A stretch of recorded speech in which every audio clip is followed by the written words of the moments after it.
Weekends on UME Radio. Get the UME Radio app. Are you ready for the weekend? Oh, yes, girl. Get your cup of tea and mic check, 1, 2. I am so ready. To inspire, motivate, and educate. Weekends on UME Radio. The sun is up and so are we. News, interviews, hot topics. Connect with us. Let us know what's on your mind. Follow, comment, subscribe. We're everywhere. UME Radio app, iHeartRadio, Amazon Music, iTunes, TuneIn, and all other digital platforms. Email us info@umeradio.com. On WhatsApp, 201-503-6731. Subscribe to our YouTube channel and follow us on Instagram and Facebook, all at UME Radio. Follow me, Jesse, on Instagram at ink.jess, that's ink.jess, and on Facebook at Jesselyn Abel, that's JESSELYNE, Abel, ABEL. And follow me, Marsha J, on all social media platforms at official Marsha J. Or you can just check out marshajnow.com. Weekends on UME Radio with Marsha J and Jesse. Amplifying the voice of positive influencers. UME Radio. Positive entertainment 24/7. Subscribe on YouTube and click the notification bell.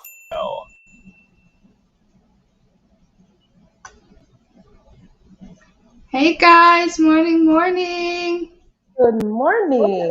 Let me know if you can hear me. I can hear you. You can hear me? Yeah, new gears. Do you see what's happening here, girl? I just I wanted love before your you even. yellow. Yeah. Thank you. Yellow is actually my color. So yeah, thank you for that, Jesse. I want to give a quick shout out for my new gears to Shop and Own. I'm going to be talking about them a little bit more in the show today. But how Yes. are you, Jesse? How was your week? What's it That was been like? good. My week was good. It was rather relatively peaceful week. I loved it. It wasn't bad. How about yours? Awesome. Mine was, it was a good week. It's one of those weeks where you have many lessons to learn. But I'm Mm-hmm. always grateful for lessons and things like that. But I'm super excited to be here this morning, not just with you, but with those that are watching. I know that we already have persons who are on. I see the comments rolling in. Entrepreneurs Aloud. Good morning. She says, good Good morning, ladies. morning. Thanks for supporting our community. And we also have Satin Brownie. Hello, ladies. Good morning, everyone. I am here. Yes, you Morning. are. And we are happy that you are here. We have Candy Bar 21. She says, I see Jamaica Prime Minister, so I am waiting patiently. We're- Impatiently. Yeah, we're very happy to have you. Entrepreneurs Aloud says, looking forward to learning something new again. I always learn something new on this show, and we are happy that you do because our aim is to actually educate, right? So, Yep. ground is 70 degrees outside, feels like a 71, and there's actually a tropical storm watch that's out, Jesse. Uh-oh. A lot of rain has been happening recently, and I just want to say for those who I are in the know. areas where they're prone to flooding, please, please, please be safe. Please be careful. Yeah, I've been seeing like images and videos online, and the subways are just like crazy. I'm just like, Mm, people. Some people are taking advantage though. I saw this woman in like a tube, the tube floaty when you're going down the river, yeah. and she's in that in Wow. like shorts and a tank top with like a drink in her hand, and What? someone's just pushing her down the street. Yeah, in New York City. I was like, this only New What? York, only New York. Why did you not have a picture to show this I morning? gotta Because find because it was one of those where it was like I was just flipping through Instagram real quick. So I was just man, flipping through, and I was like, and then by the time I saw it, I lost it. So hopefully next man. time. There's a whole bunch Talk of them. about using lemons to make lemonade. That's something. Thank you Yeah, for that. Was refreshing, actually. My mind goes like, when we have when you say something that causes me to create a visual picture. But that aside, what do you want to say, Jesse? I want to say good morning, and thank you for joining us on Weekends with Marsha J and Jesse on UME Radio. This is where we share stories, engage in conversations, and gain insight into issues affecting our communities in New York, the Caribbean, and Africa. We're looking forward to an awesome, awesome show today. I want to say a big thank you to all of our partners, subscribers. You are amazing. You have brought us over 4,000. Yes, Whoop, thank you, whoop, whoop. supporters, listeners, and viewers For on YouTube in 116 countries all over the world. Yes, thank you guys. Thank you so, so much. We would not be here without you.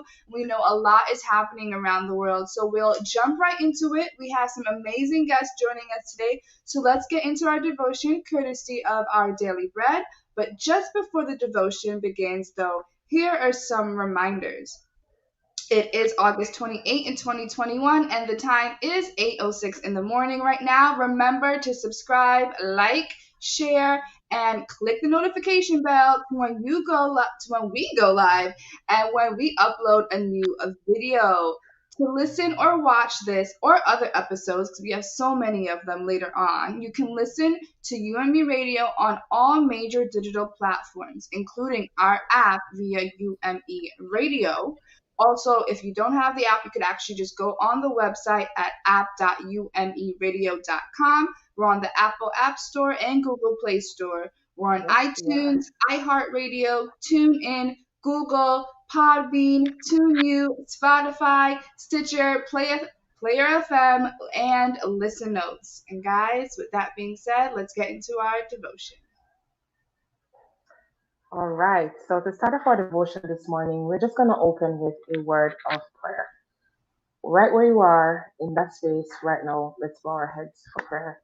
Heavenly Father, we thank you so much for an amazing morning, one that you have created for us to see and to enjoy. And God, as we get into your word and into this devotional, we ask you to breathe upon all of us because we need you every hour of every day. And we're so humbled to be 6 feet above our graves, giving you thanks. We pray, oh God, that the words that will be spoken, they will reach the brokenhearted and those who will need deliverance and those who need help, God. Hear the cries, the silent cries of those who watch this morning, seeking hope, seeking empowerment and upliftment, God. Your word says in St. Matthew 28, that you are with us always. We thank you for your presence and we give you thanks in Jesus' name. Amen. Let's go. Amen.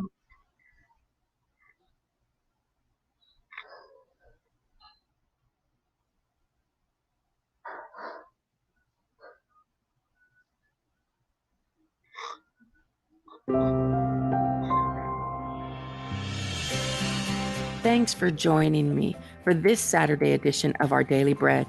I'm Xochitl Dixon. I share how God revealed a profound truth through a funny moment with my family in today's reading, A Great Ending.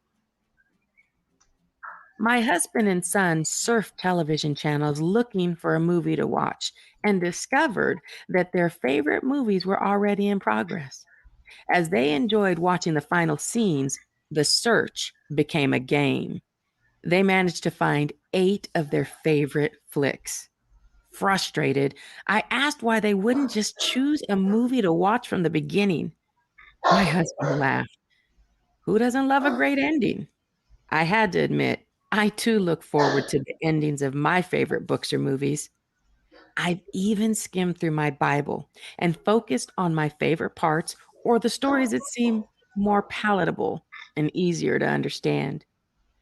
But the Holy Spirit uses all of God's reliable and life applicable words to transform us and to affirm that his story will end well for believers in Jesus. In Revelation 22, Christ declares himself to be the Alpha and the Omega, the first and the last, the beginning and the end. He proclaims that his people will inherit eternal life and warns those who dare to add or subtract from the words of the prophecy of this scroll. We may not know or understand everything in the Bible, but we do know Jesus is coming again. He'll keep his word. He'll demolish sin, right every wrong, make all things new, and reign as our loving King forever. Now that's a great ending that leads to our new beginning.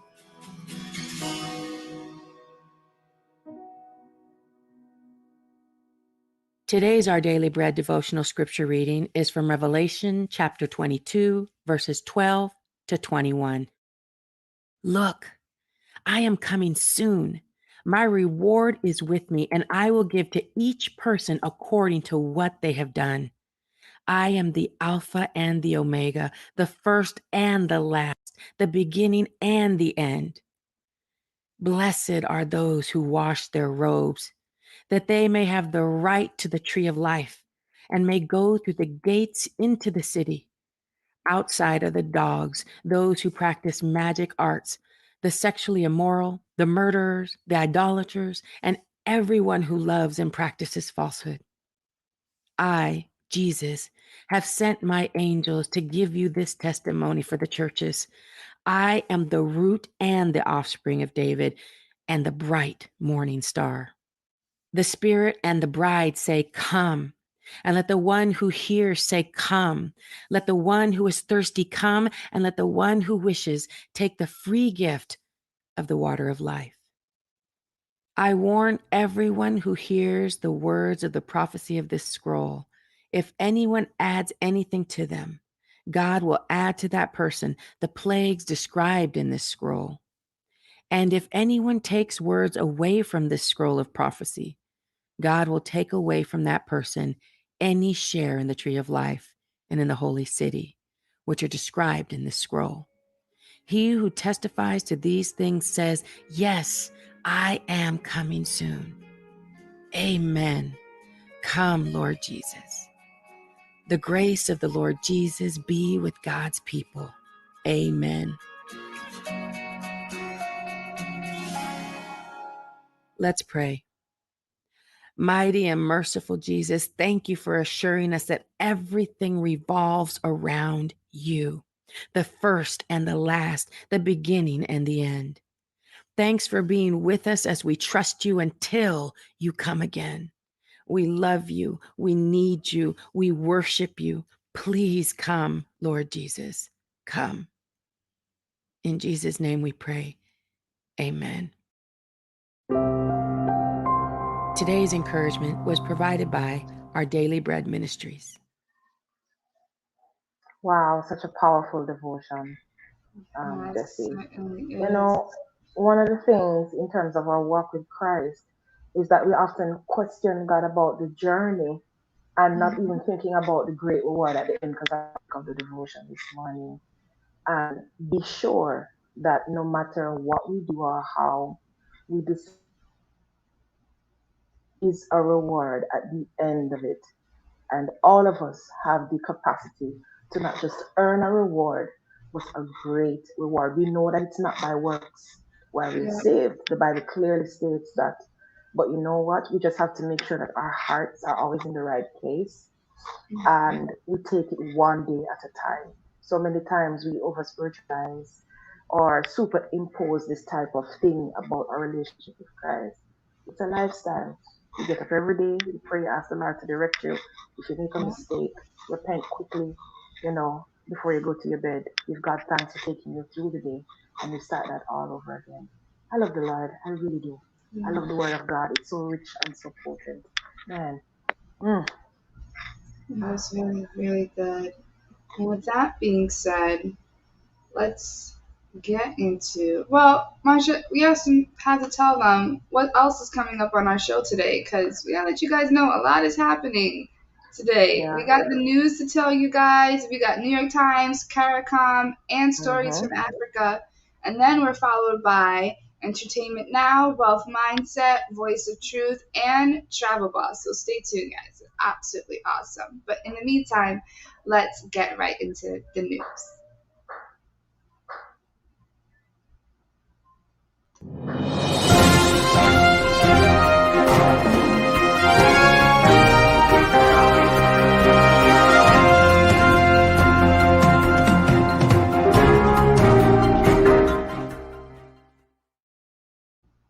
All right, guys. So this is the front page on the New York Times, and remind me, I'm just going to read it off of my computer screen here. So first things first, we have in frantic crowd, a suicide bomber hid in plain sight. Attacker ignited explosives at airport as U.S. troops move to frisk him. We have this picture here, and it states the caption below: a former police officer who tried to help his family escape the Taliban was among the scores killed in the bombing on Thursday. Family that worked with U.S. buries a father and their hopes. In a shed beside the mosque his father had helped to build. Hussein's body lay in a marble slab on Friday morning as his brother Hamid and other relatives washed him for burial. Delicately, they patched the sharp wounds that killed him the day before, using bits of cotton and plaster and clear plastic tape. Marine, barely older than war, is killed, bringing it to an end. And we have, after Lance Corporal Riley McCollum, he was 20 years old, landed in Afghanistan with his Marine unit. His father, Jim, began checking his phone for a little green dot. Mr. McCollum had not been able to talk to his son, but the green dot next to Riley's name on a messaging app meant that he was online, that he was still okay. We have, going to the bottom, Atom works, short circuits in donor blitz. We have a picture here that shows change in annual average precipitation in the last 30 years compared to the 20th century in circles, and it says America's getting drier, yet wetter too. The United States, like most countries, is facing a shift in the amount of precipitation it is seeing in the era of climate change, but whether that means you are experiencing a deep drought or record-breaking rains depends on where you live. And like we talked about, Marsha, with just what's happening in Yeah. New York and flooding. And Mm-hmm. last but not least, crush of patients struggling for air filled Children's Hospital. And the picture there is of an infant in the ICU at Children's Hospital in New Orleans. Wow. Thank you for that, Jesse. And now for the stories making the front page of the Caribbean News. And we want to thank today.caricom.org for this information. actually, let's go to the African news because we have that up. Oh, it's back to Tarkam. No problem at all. All right, so we have a statement from Bureau meeting of the heads of government of the Caribbean community. And we're scrolling down. WFP steps up to support Haiti. Vaccinated, unvaccinated cruise passengers allowed entry into St. Kitts and Nevis. CDB, Government of St. Lucia, agree to a closer collaboration. Success for the Caribbean economies relies on harmonized regulatory approach. Single. SG commits to building a strong partnership with youth in First Public. Coming months critical for future pandemic preparedness. WHO chief. Haiti, 187.3 million appeal to support people affected by the earthquake. Non-traditional exports. And we have at the bottom, reopening of schools in Dominica postponed due to COVID-19 surge. So these are the stories making the front page of the Caribbean News. And now we make our way over to Africa. Yes. So we want to thank africanews.com for the stories that we are about to share with you. Just in, Congo arrests former health minister over missing COVID funds. Dominican Republic of Congo, Goma rallies to demand end in killing journalists. Burkina Faso vows major security changes after deadly attack. New birth of a mountain gorilla in DR Congo's Guna Park. Nigeria, dozens of kidnapped students released by their captors. Strong backing given to vaccine production in Africa and that G20 compact with Africa Summit. Podcast, The Ones Who Made It, leaving Guinea to build a life in Europe. Senegalese builders reject concrete for an eco-friendly alternative. Over in Morocco, campaigning begins for September elections. In Germany, Ramstein Air Base becomes a tent city. And over in Chad, our duty is to rehabilitate him, said son of Hissarine Habre after funeral. Over in Tunisia, people smuggling on the rise despite obvious dangers. And last but not least, dozens of Boko Haram fighters surrender in Nigeria's Maiduguri.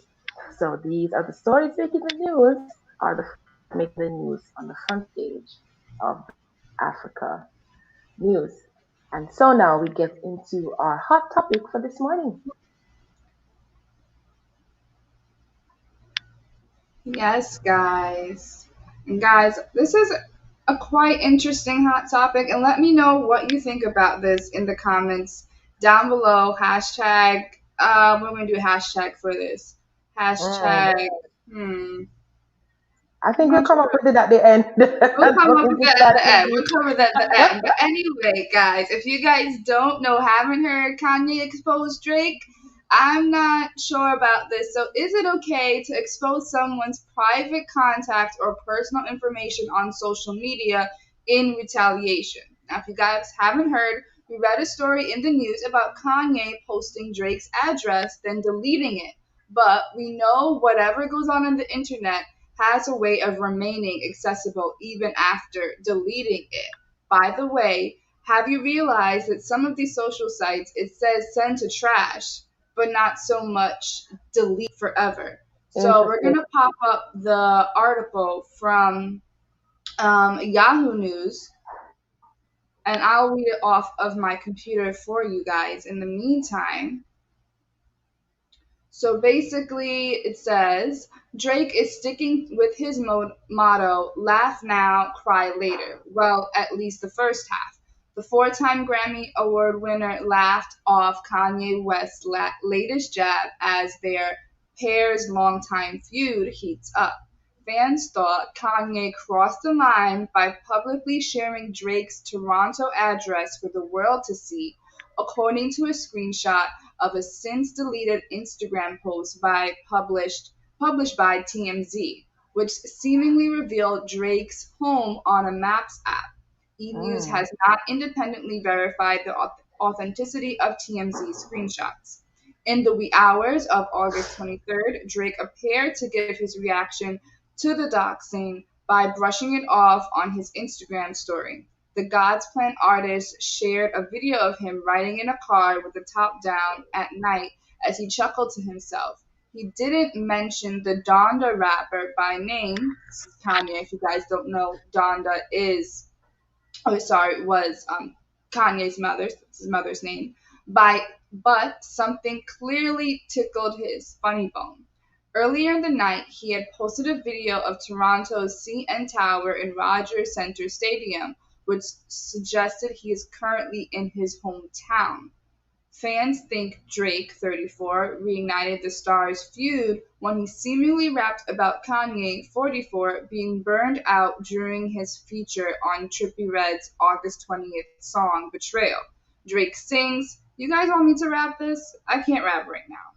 But I'm okay. I'm to rap it. He sings all these fools I'm beefing that I barely know. 45, 44, burnt out, let it go. Yeah, ain't changing. As for me, it's set in stone. How you guys think? I did pretty good. I think I did pretty good. And we have a picture of Drake's cheesing face right here in the top down. And goes on to say that Kanye, who recently split with his girlfriend Irina Shank after 2 months together, appeared to give his response to Drake's lyrics when he posted a screenshot of a group chat as seen on TMZ. And according this allegedly Kanye wrote, "I live for this. I've been effed by the nerd as Jock and S.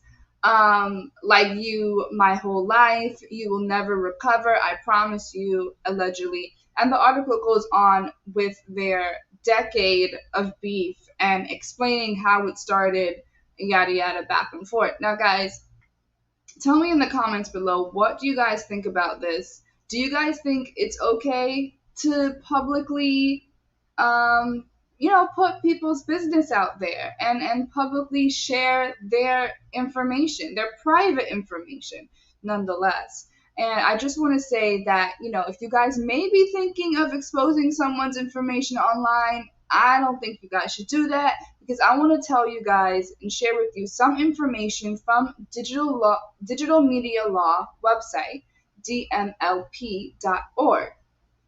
And it states, using the name or likeness of another. In most states, you can be sued for using someone else's name, likeness, or other personal attributes without permission for an exploitative purpose. Usually, people run into trouble in this area when they use someone's name or photograph in a commercial setting, such as in advertising or other promotional activities. But some states also prohibit use of another person's identity for the user's own personal benefit, whether or not the purpose is strictly commercial. There are two distinct legal claims that potentially apply to these kinds of unauthorized uses. One, invasion of privacy through misappropriation of name or likeness, and in quote unquote misappropriation. And two, violation of the right of publicity. The right of publicity is the right of a person to control and make money from the commercial use of his or her identity. And we'll be doing more research on this issue to keep you guys informed. But listen, guys, let me know in the comments down below. Marsha, also let me know what you think about this. I think it is completely, ugh, It's incorrect. It's wrong on so many levels, especially so when you're a many public figure. levels. Yeah, especially when you're a public figure too. That's not something that you joke about or even there are laws to protect Yes, people, and especially when you're a celebrity, to have your address out there, because a lot of celebrities, that's why they have multiple homes, they like their privacy, and we have persons who are not just looking to, um I wouldn't say rob them or anything like that, but there are Mhm. persons who can be obsessed with celebrities. I'll use, for example, Michael Jackson. We see the type of crowd reaction he gets every Yeah. time he shows up. Uh, Hmm. so either you have to be in a place that is very well fortified or have a hidden address. Yes. Yes. So I am disappointed with Kanye, but I also know that Kanye is going through so much right now. So it kind of, for me, and this is a commentary, it kind of feels a Uh-huh. little bit childish. Like, you did something I didn't like, so I tell everybody where you live, that sort of thing. It wasn't appropriate. It really wasn't. It wasn't appropriate. And if you have beef with someone of how they addressed you in a song, remember, this is rappers. Let's go back years ago. What did we do? What did we used to do? We didn't post stuff about them. You did another rap and diss them out. And then the audience, us, would compare and see who won the battle. Just Kanye, you are upset with Drake. Just diss him out in a song. Let it be that. Make some money off of it. And there's that. Why Exactly. you gotta. Anyway, Yes. we have And you sat put in the family at Brownie. risk. You put the family at Yes, risk. The we have safety and sat the in protection of, Brownie yeah. that says, and the worst part is that when they do it or other people think it is cool to do it to others, it's just wrong. And Entrepreneurs Aloud says that's true. This is a dangerous trend to start or promote. Exactly. This isn't a way to promote your music. I don't think, Drake dropped the single, so he promoted it. But for Kanye to use it as a way to, let's say, potentially stir up this new album Hmm. that he wants to drop soon. Publicity stunt. There was Right. one. There was one news article that said allegedly that it was taken down after it was seen by over 31,000 people. That's a lot of eyeballs. Yes. So And we the don't do internet that. doesn't really go away. And also got me thinking, is Drake's son? I don't know if he's at his Canadian address, but God forbid something and he exposed his US address or something to where his son was actually in the home as well. Who knows? Mm. Yeah, for sure. I'm just disappointed. I don't know why we keep doing these things. And it's not like they're doing a publicity stunt that's safe. It's very unsafe to do that and put other people's lives in jeopardy. So, nah, nah, I'm not for it, nor will I ever be on any level at Mm, all. mm, At all. okay. What do you think, though, guys? Tell us in the comments. Do you think it's appropriate for when two persons have a disagreement, like personal information is there? It may seem like an obvious yes or no, but I do know that at some point we have mixed multitudes, mixed points of views, and persons Mhm. for them that truth is relative. So let's know in the comments. Hit us up. Let us know what's going Yeah. on. Entrepreneurs Aloud also says, leave this to the wealthy people. I don't even know if this is just has to do with being wealthy. This just has to do with being a person. I don't want my Yeah, people, because let's say, for example, hypothetically, you have an ex that was toxic and everything like that. That ex could post your information, post your number. That's very hypothetical. He yeah. could get his guy to do something to you. That's not right. Don't post my stuff, my private information. And we have sat in Brownie that says, until you have experienced it, people may not understand how Understand. I agree. dangerous, feeling unsafe it is. It's no fun. Yeah. I was sitting here and I was trying to find some comments online. So we have Patch saying both JKS, please stop supporting them. Steve, they exchange trigger fingers for Twitter fingers. Oh my goodness. King Adam says, let them go at it. Fire up the squared circle. Okay, thank you guys for commenting. Interesting.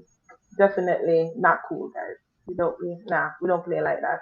Once it comes down to a person's safety, have all the feuds around your music and whatnot, but a person's privacy is entitled to them.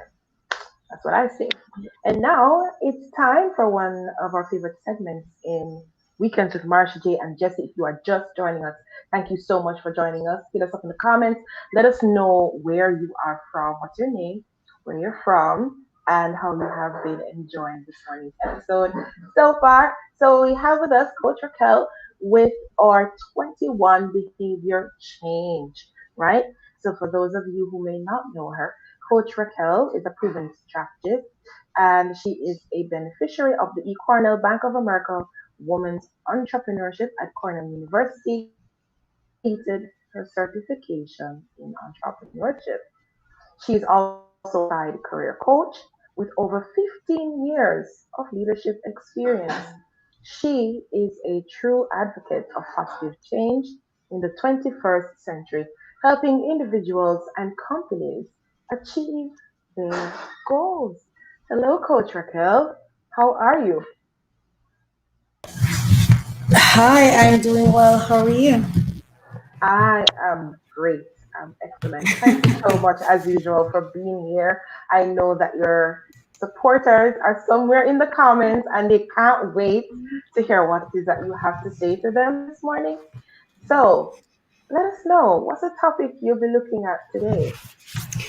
Okay, so today I'll be talking about how we show up in the world. I was listening to you both speak about the Kanye and Drake situation. I guess you're seeing how they're showing up, petty. Listen, And playful, petty, playful, and I would probably say dangerously playful because people look up to them and repeat things they do.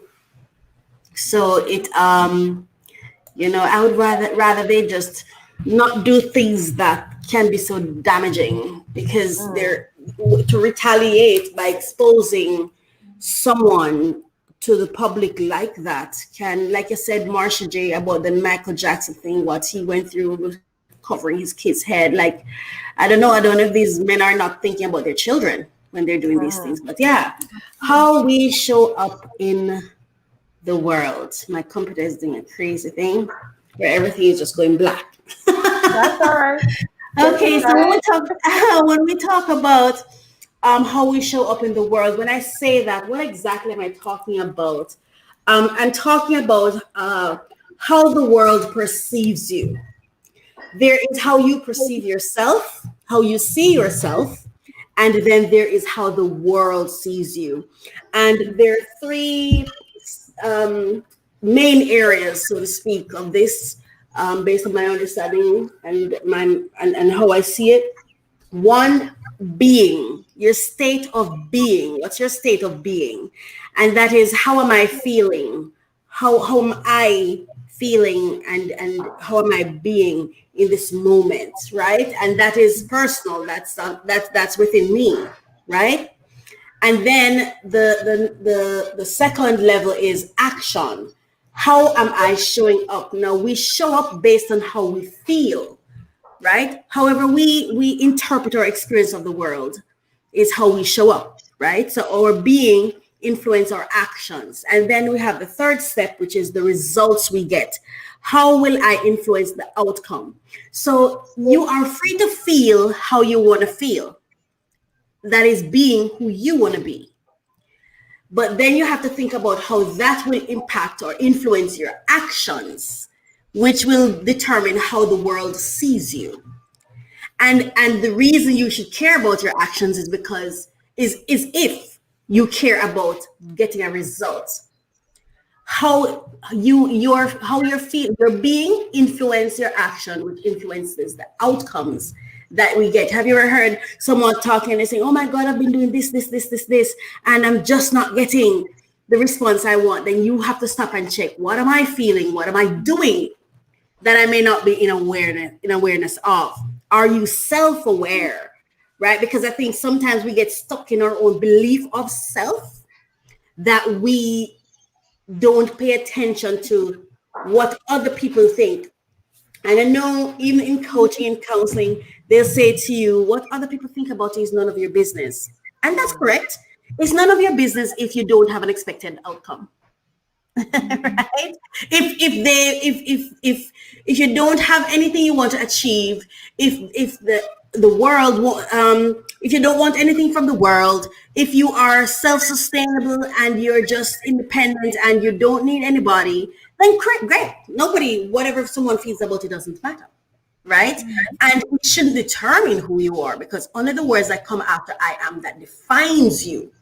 But if you want to achieve anything in this life, then you're going to have to care about how others perceive your message if you have an expected outcome. So let's look at authenticity, right? Inauthentic people are people who say one thing and do another. People who feel one thing but say another. People who think one thing but do another. Authenticity is the opposite of this. In fact, as you can see on your screen, authenticity is when your thoughts, feelings, and actions are in harmony, complete congruence, in harmony. When we align our minds, mouths, hearts, and our feet. In other words, and our feelings. In other words, we think, feel, and do the same thing with complete congruence. That is what authenticity is. We're talking about how we show up in the world. Are you being authentic? So, as I was saying earlier, what we say is equally important as how we are interpreted when we have a desired or expected outcome, right? It is said that our result is based on the quantity and quality of our relationships. How authentic are we being in those relationships? A lot of us have dishonest communication, right? When I say dishonest communication, I'm not talking about telling lies. I'm talking about lack of self-awareness that results in you engaging in conversations that if you go back and really listen to the things you said at different times, it doesn't add up. Right? So, for example, one of the things that I've learned is experience, even in my own community, is you'll ask someone something and they start defending themselves. They have not yet answered the question. I don't know if you've ever experienced that. Yes, I've done that. Right? Say, are you coming tomorrow at 9? Why are you asking me if I'm coming tomorrow at 9? Is something happening tomorrow at 9? Did I say so? You haven't answered the question yet. You're making assumptions as to why you were asked the question. What does that say about you? Have you been dishonest to someone? Why would you doubt that someone's question is just a genuine question? You have to ask yourself, now, what is it that I'm feeling that's leading me to start doubting? And why am I doubting? Right? But that's just, an example. How we show up matters. Oftentimes, we pay more attention to the people we seek to meet or desire to have in our lives. So we spend more time learning them than we do ourselves. However, it is who we are and how we are showing up that will determine who we attract and keep or discard from our lives. Our behaviors are consistent with who we see ourselves to be.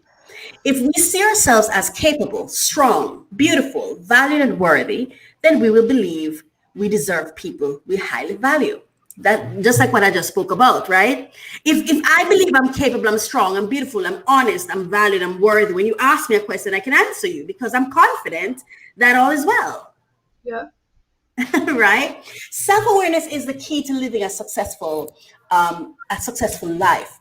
People's behaviors are always consistent with the way they see themselves in the context in which they find themselves. In fact, who we are determines the actions we take, which in turn determines the results we get.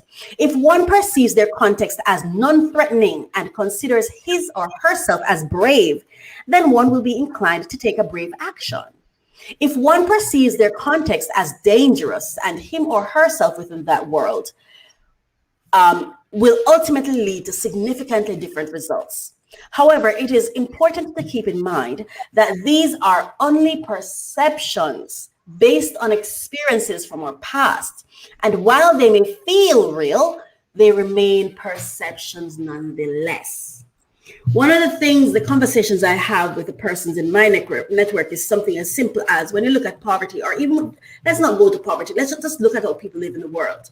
I was having a conversation with my girlfriend one day and she was saying, man, I don't know if I'll pay that amount of money for that, to live there or to send my kid to a particular school. And as we were engaged in the conversation, I was asking her why.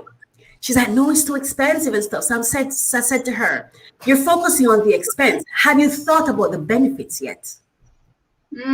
Have you thought about when you send your child to a particular school? And I'm not advocating for anyone to send their child anywhere. I just want you to think about this for a moment.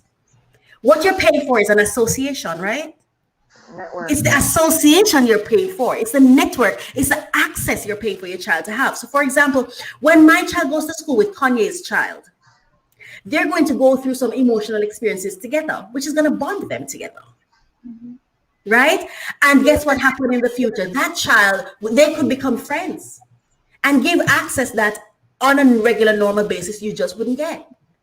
Right? So we have to really think about it. And so sometimes because of fear and because we perceive our world as threatening, as poor, as limited, so we make decisions based on that. And in the end, it really, and I can testify to you based on my own life. On my own life, there are things that I used to think, oh my God, I couldn't afford that. How am I going to do that? And then I realized I'm not affording anything. All I'm doing is making decisions and trusting God. Making decisions and trusting God. But it starts with how I'm feeling, how I'm being, how I see myself. If I see myself, if we see ourselves as incapable, timid, average looking, with low self-value and unworthy, then we will question people who show interest in us. One of the things I find is oftentimes, how many of us, ask yourself, how often do I make decisions based on the negatives that I believe people say about me than the positives that they do? How many times do I question someone who show up about negative or have doubts about them than I do when real negative shows up? When negative shows up, we don't say, oh, let me think this is positive, right? But why, ask yourself, why do I go to, I wonder if this is safe. I wonder if this person really is trustworthy. Why do we go there? If you are honest, why do you doubt someone's question? If you are honest, how we show up matters. Once we accept ourselves and value ourselves, we begin to believe that we deserve good things when they show up. We begin to believe that we deserve good things when they show up. I've gone through phases in my life when something would happen and I'd question it instead of being thankful for it. Because what I've grown to understand is pain isn't everything. Challenges are everywhere. It has nothing to do with whether or not the thing that is showing up in front of you is good enough for you or not. God would not give us something that's not good for us. And so I know I'm at a place where if someone is in my space, if something is happening to me, then God is working it out, be still. And it's not always easy to be still. Let's be clear. Sometimes there's a going through that you have to go through. And in that going through, you just have to feel what you feel, vent if you have to, get help if you have to, seek advice if you have to, go through what you have to go through. Yes? Yes. Therefore, it is critical that you understand your own thinking patterns and mind games, your own mind games, your own thinking patterns to ensure that you are not rejecting the best people and accepting the most unfavorable ones. Some of us choose people who agree with the critic inside of us, as opposed to those who challenge that critic or prove that critic wrong. Again, if we see ourselves as incapable, timid, average looking, with low self-value and unworthy, then we will question people who show interest in us. The way we see ourselves will determine who we believe and accept. See, the way we see ourselves will determine who we believe and accept. And this is not necessarily who is best for us. Most of us are busy settling for what we believe we deserve based on the value we place on ourselves. Others of us acquire material things, cosmetic things, and modifications that we believe will put us in a better position to attract what we believe may be more favorable than our natural selves would. However, it is really ourselves that need the convincing to believe we deserve the best. So when we modify ourselves, it is really our own mind's eyes we seek to satisfy. I am speaking about how we show up in the world. And if I'm going over time, please let me know. Will do.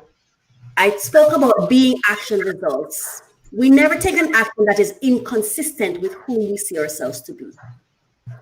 We never take an action that is inconsistent with who we see ourselves to be.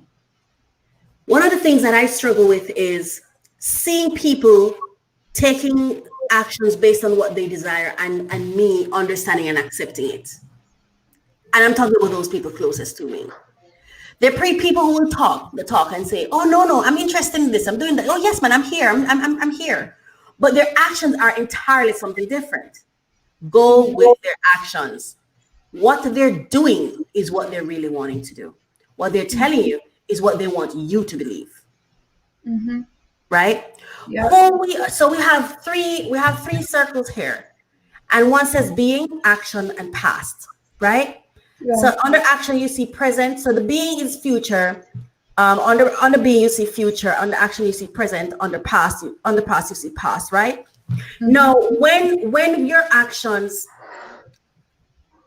when you repeat past actions in present time and hope for a different outcome, when you're just repeating, regurgitating, this is in the past, you bring it to the present. Past covers explanations, stories, descriptions, interpretations, reasons, excuses, and the rest of them are there.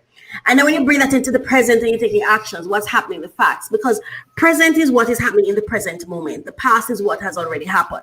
When you find yourself caught between the past and the present, you end up in circumstantial drift. This is when they say, it's insanity when you do the same thing over and over, but you're expecting a different result. Like oftentimes people, like I had a young lady that was talking to me the other night, and she was telling me that she's living in a toxic relationship, which was negatively affecting her. And I was saying to her, for example, would you like to get counseling? And she was like, no, because I don't think it can help. So I'm asking, what are you doing? And it's the same thing she's been doing since I've met her. But she's expecting a different result. And even though the situation is becoming exacerbated, it's getting worse.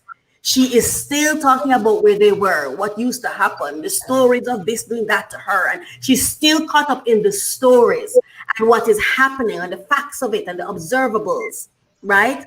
So what that is it's like a hamster on a wheel. You can't get anywhere, right? To shift our behavior, one therefore has to shift how one perceives the world and one's self in that world. When we come to understand that our actions in the present are driven by who we are and how we see the world, and those perceptions are created from past experiences and not in a future context, we are then able to begin making a shift in being toward creating a new future. That is different from our past and will generate new and different results, right? So what you want to do is start on the being. If you look at the terms, it says dream, possibility, your word, intention, breakthrough, commitment, vision, creativity. Yes, I am one of those persons who believe that I have to do anything to get past my current state, especially if that state is not bringing me happiness. Will you become willing to do whatever it takes to disrupt your patterns so that you can get to a better state? And that begins in your mind. It begins with how you see yourself. A lot of us, even when I hear people say, oh my God, I have to pay my bills and everything, you see, it's how you see yourself, because I can tell you based on my own life and my own experiences and the way I was born, where I grew up. Yes? Yeah. I had to believe I deserved better. And I promise you, the moment I made the decision that I deserve better started happening to me. Mm-hmm. No joke. I decided I was going to become an entrepreneur. I decided that I deserve to own my own time, my own labor. And when I decided, everything I decided and I started moving towards happened. Yeah. Right? Happened to me. I'm living my best life. We have the opportunity to do that, but you must believe it.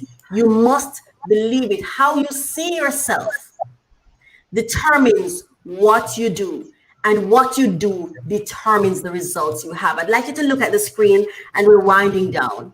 I'd like you to look at the awareness wheel, and this is courtesy. It's adapted from Connecting with Self and Others, S. Miller, D. Wackman, E. Nonelli, and P. Miller, 1992. This right here changed my life. Right, getting into the awareness of this. And for those of you, I designed one of my own. I changed this because I changed my world. That's how I operate. Yeah, I don't just get up, oh, it's Monday, so this is what happens on a Monday. No, I switch days. Some days don't have any labels for me. I do not use my past to kill my future, because that's one of the things we do. Because we've already assumed that next year is 2022. We're already determined what 2022 is supposed to be. And then when we get there and it's not it, we're disappointed. Yeah. Why are you disappointed? Why are you disappointed that what you thought was going to happen today did not happen? It's a new day. Yeah. Sometimes I look at the new year and I don't get the big bubble of the new year for a lot of people, because I'm like, it's just tomorrow. Right. In my head. I'm like, it's tomorrow. Sometimes I have the feeling of like, oh my God, it's a new year and a new me. But most of the time, I'm just like, it's tomorrow, guys. We're partying for the next day. Yes. Yes. What changes do you really want? And you should implement them. At least in my head, you should implement them a week or two before the new year becomes the new year, because it never actually happens. Well, the truth of the matter is, once you start, because future conversation is where you ask questions, not provide solutions. Once you're providing a solution, it's no longer future, it's present. Right? So future conversation is when you say, what's coming tomorrow? Lord, how do I establish wealth tomorrow? How do I get to Canada? How do I, you see, so you're introducing the unknown, and allowing it to unfold. But if I say I'm going to Canada on Thursday, that's present time, because I've already stated what's going to happen. Right? So one of the things we need to do, what I find a lot of times is people are busy answering every question. We're always answering. We have all the information in the world. Not understanding that as long as you have the information, it's past or present. You don't have the answers to the future. So perhaps what we should do is ask more questions than answers. When you're in dialogue with someone, start asking some questions rather than answering. You think you hurt someone's feeling? Instead of saying, I'm sorry, ask them, how do I address what I've done? How can I do different with you? See, start asking questions as opposed to providing answers, because when you provide answers, you're assuming that you know what the answers are. And remember, everything you do is going to be based on how you see yourself, not the next person, yourself. And whatever's coming at you is based on how you are perceiving yourself. Like when persons would say to me, oh, but I have to work or I can't pay my bills. Well, you just made that your only possibility. You just declared that your only possibility, that you have to work to take care of yourself, that you have to work or your bills won't be paid. You declared that to be. That's not it for me. God will clear all my bills should I have any. As a matter of fact, I'm not even claiming any bills. Yep. See? God provide me with resources. I will enjoy my resources. I don't pay bills. I have resources. Right? So everything we speak, but we speak them because of how we see ourselves. And sometimes when we don't want to do something else, and this is where when we speak about dishonesty, you need to know how you truly feel and walk in your authenticity, because that way you get what you want. Because a lot of us don't really want to do what the other person's asking us to do, don't really want to be involved, but there's something there that we believe that we want to benefit from. So instead of speaking our truth and saying, I don't want to be a part of this, we say, oh, yes, man, I do, but I'm busy over here. I have to do this and I have to do that. Dishonest. Because if you were really invested here, then you would be showing up and nobody would be questioning you. Right? But your actions are inconsistent with the words you're using. That is not authentic. Right? So here's there are five there's a 5-step process in the awareness wheel that if you want to walk to be authentic, and if you need help, this can help you, right? The first one, I sense. I sense. Your five senses, sight, sound, smell, taste, are your immediate points of contact with the outside world. Okay, thanks. I have 4 minutes to go. Are your immediate points of contact with the outside world. Through these, you collect raw data, observations, facts, descriptions, right? So it's 3 or 5 senses that you're collecting and information. The next thing you're supposed to do is process that information, right? So that's where the I think comes in. You're supposed to stop. These are the thoughts. Thoughts are the meanings you make out of a sensory data, whatever it is that you captured. No, you're seeking to make sense of it. We would normally say, right? It's the logical and analytical process of weighing data to reach a conclusion. Thought includes beliefs, interpretations, conclusions, reasons, and judgments. Now, let me. You remember what I talk about here? Thought, interpretations, judgments come where? Under past, right? Yeah. So in essence, our thoughts, when we sense something, we go back to past information to make sense of it. That's the pattern, right? We go back to old information, belief systems, interpretations, conclusions, reasons, and judgments. That's where we go back to. Yes? I feel your feelings are information about you at the moment and are important in their own right. They do not have to be just justified, denied, or avoided. They are part of what is. Examples include proud, trusting, confident, frustrated, excited, angry, fascinated, disappointed, eager, bored, or whatever the feelings you feel, right? Then you have I want. Wants are your intentions, desires, and wishes for yourself, for others, and for your relationships. As such, they reflect your core values. They are attributes you hope to be, activities you hope to do, things you wish to acquire. They can be hopes and desires of the heart. Wants are motivators. I want to be, I want to do, I want to have, right? So we've gone through I sense, I think, I feel, I want, and then I do. The action zone, your behavior, it includes past, present, and future actions. Actions are your behavioral output. They are the result of how you process sensory data, thoughts, feelings, and your wants. Here you make choices and commitments to do or not to do, to say or not to say. I have designed my own awareness wheel based on how I want based on the outcomes I want for my own life. And I have a course on Udemy that's called How to Learning Your Ideal Customer. And in that course, I go through the design of my own awareness wheel, where for me, because I don't want to end up in circumstantial drift, that I change all of them. So I sense, and then what do I think? I change the I think section, right? I acknowledge what is happening with me, but I want to think different. So instead of going to the past, I want to go directly to God to say, God, what do you want me to do with this? So instead of answering, I go to questioning. I say, Lord, what would you have me do with this? See, to change the patterns. Because as you can see this, if you're not careful, this sense, as I look at the awareness wheel, if we're not careful, we just end up in circumstantial drift. Because if every time you sense something, you take it back to the past, what is happening? You're living in the past. Redundant. It becomes redundant. Or if you're happy there, you can stay, but don't complain about it. You know, I'm talking about how we show up in the world. So become conscious and mindful of how you are being. It is important if you have any desire of any potential outcome. So you can live a life where you don't care what people do, think, or feel.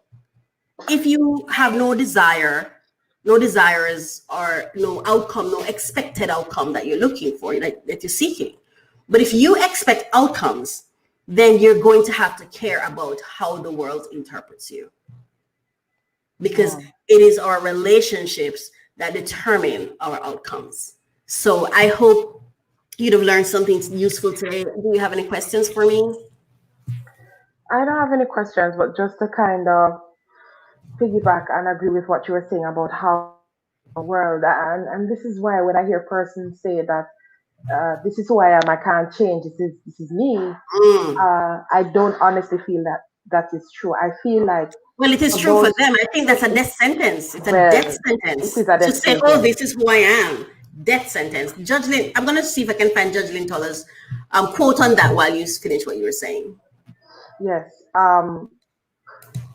For me, my road on road to personal development, I have realized that I've often had to ask myself, who do I have to become in order to be or to gain certain things? Because the truth is, unless we adjust our behaviors and adjust our attitudes, then the truth is we won't get very far, even in relationships, right? Because if a relationship between a man and a woman is actually the coming together of two different persons in, let's say, in order to become one, it means that some sort of letting go and growth, I call it growth, has to happen. And so how we show up in the world can even affect our very something as simple as a job Yeah. interview, Yeah. not just your outer appearance, but how you answer, your mannerisms, your Yeah. etiquette that you observe, and things like that. Whether or not you stare a person in the face when you're having a conversation with them, how fast you speak, how slow you speak, so people can actually understand what it is, how to use your five senses, as Coach says, in order to make sure that the message that you're bringing across is accurate and effective. Go ahead, Coach. Yes, Judge Lynn Toller is one of I my. love her. I consider her one of my mentors. One of the most painful things for me, and I'm experiencing it right now, is loving someone that lacks self-awareness, lacks authenticity, and choose to stay in it. Mm-hmm. Yeah, it's painful to watch. Judge Lynn Toller, here's the quote that she has about when someone says, "That's just me." See, this is when someone says, "That's just me," it tells me this. You know you're not correct, but you're choosing to live there because you're too weak to make a better choice. But you've convinced yourself that it's because you're strong, you're staying there. But it's a lie because you don't believe it either. Because if you believed it, then you'd not just say that's just me, you'd say that's the correct thing for me to do, and that's why I'm doing it, right? Yeah. That's just me means you know what's going on. Judge Lynn Toller says this, "That's just me." A common phrase gracing both the beginning and end of a book that has nothing in it. Wow. That has nothing in it. That's just me. And she shared a story. If it's okay, I'll share it. I'd like to share it. Yes, go ahead. She said, "Last night I saw a very unfortunate side of a chick I thought I knew. In general, she's pretty nice. I know she goes out of her way to bring more joy to the world than pain. Sometimes she does. Other days, she falls short. But I know she tries. Yesterday, though, she just acted a fool, a complete one. She came for me with an uncharacteristic ferocity. She hurt my feelings and I cried for a while. I thought she was better than that, but apparently not. I told my husband about it. He said, let it go. He reminded me too that I tend to hold grudges, and it's hard for me to forgive people for a few certain specific things. I mean, why? I'm a reasonable person. I will admit when I'm wrong. That kind of thing doesn't bother me. If I realize I am wrong, I have been educated and elevated. But this chick last night took it to me. This morning, Big E called and asked me if I was okay. He said, give yourself a break. Sometimes it gets very dark in here. P.S. That chick who came for me is me. The comments suggest that I was a bit too obscure. See, the only person, I mean, Coach Raquel, desires to change is me. Thank you for having me on your show. Wow, and thank you too for being here. Jesse, thoughts? I love every time she comes on our show. It's so overwhelming and so just also uplifting, and it also makes you Think twice. think. And I actually had this conversation roughly with a really good friend of mine, two of them actually. So it was really nice to also hear other words that I was telling them. Yeah, So, yeah, yeah. And just to something that coach always brings up as well. You are the average of the five closest persons to you, and that is definitely going to affect how you show up in the world. So sometimes, even if we think that we're okay, we're not realizing that we're actually reflecting those that we're in close proximity to. Those who we are connected to, and not even understanding the seriousness of either growing or not growing, and then whether or not that happens, then when you show up in a right. different space, Yeah. then what's going to happen? And that's something that we need to ask ourselves. Yep. Definitely a pleasure to have Coach, and she's coming back a little bit later. But for now, Jesse, we are going to turn our attention to a very special activity that we try to do every single week. And it is the DJ Top 5. If you love music, say it in the comments, DJ Top 5. Hashtag that. All right. So, Hashtag DJ Top 5. Yes. yes, yes, yes. So if you log on to umeradio.com/DJ dash top five, all the DJs here at UME Radio, we have a playlist. So this playlist was procured particularly for your listening pleasure to minister to your spirit. So it's conscious music, it's positive music, it's music that glorifies the Father in many essence. But because we're on weekends, it's just Jesse and I, so the feud continues. Now, how you can participate is by voting.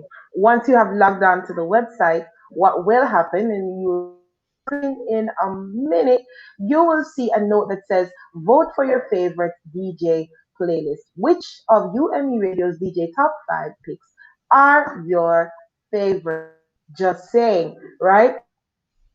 All the DJs are listed here, and right below that, we have how would you rate your overall experience with us? And we know that you want to give us a. Don't be scared. Don't be scared. Go ahead, vote and do that. And to the right of that, we have a picture of all our DJs. And once you hover over it, then it will begin to change. There we have Jesse, we have DJ Kelly, we have yours truly. We also have DJ KTE, and Lady Misty. And once you scroll down, just that you know what to do, and you can go ahead and walk on over there before we get to our list for this week.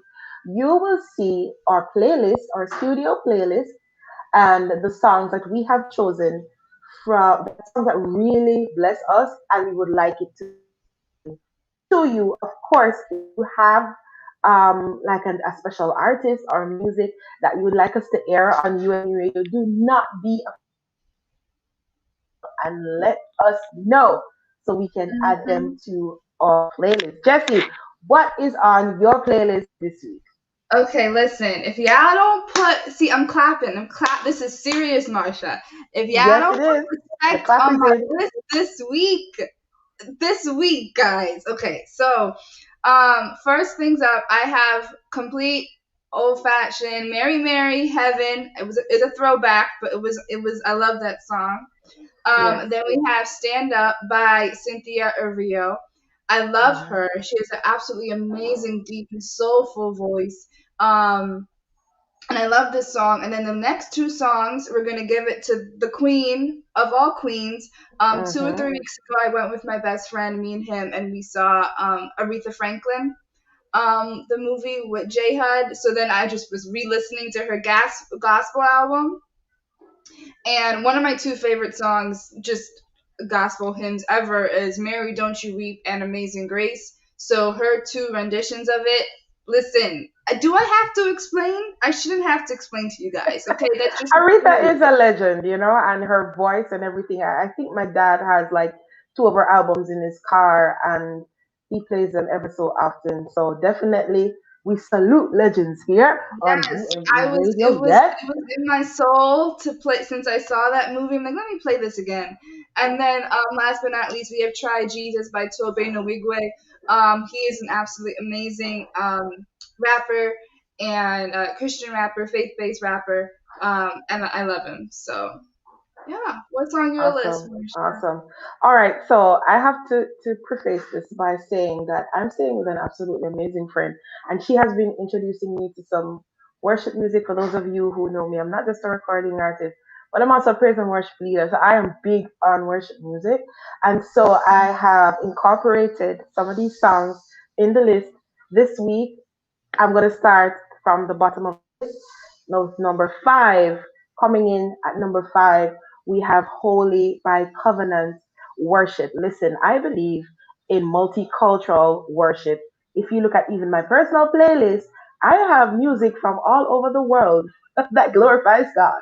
So this particular song, Holy by Covenant Worship, if you are looking for a particularly spiritually charging experience, this song will definitely take you into the throne room. Now, I'm also big on instrumentals, right? And so coming in at number 4, we have the Set Us on Fire instrumental. It definitely has been a prayer of my heart, that God will fan the flames. We don't want the fire on the altar to go out, so you have to fan the flames. And even this instrumental is great, especially when you're sitting down in meditation or you're going into prayer. It's something that's just going to capture your spirit and just lifts it, right? Coming in at number 3, Tabella Man has new music out, Jesse. Yes, she Like, does. and every time I Yes, see she this does. woman, I feel like she just gets younger. I don't Yeah. know. Her voice Mhm. is just like fine wine. Mhm. Like the older she gets, it just gets even better. And then Better. message in this song coming in at number 3, Conqueror. Oh, I love it. I feel like I don't know if I have to worship God right now, right?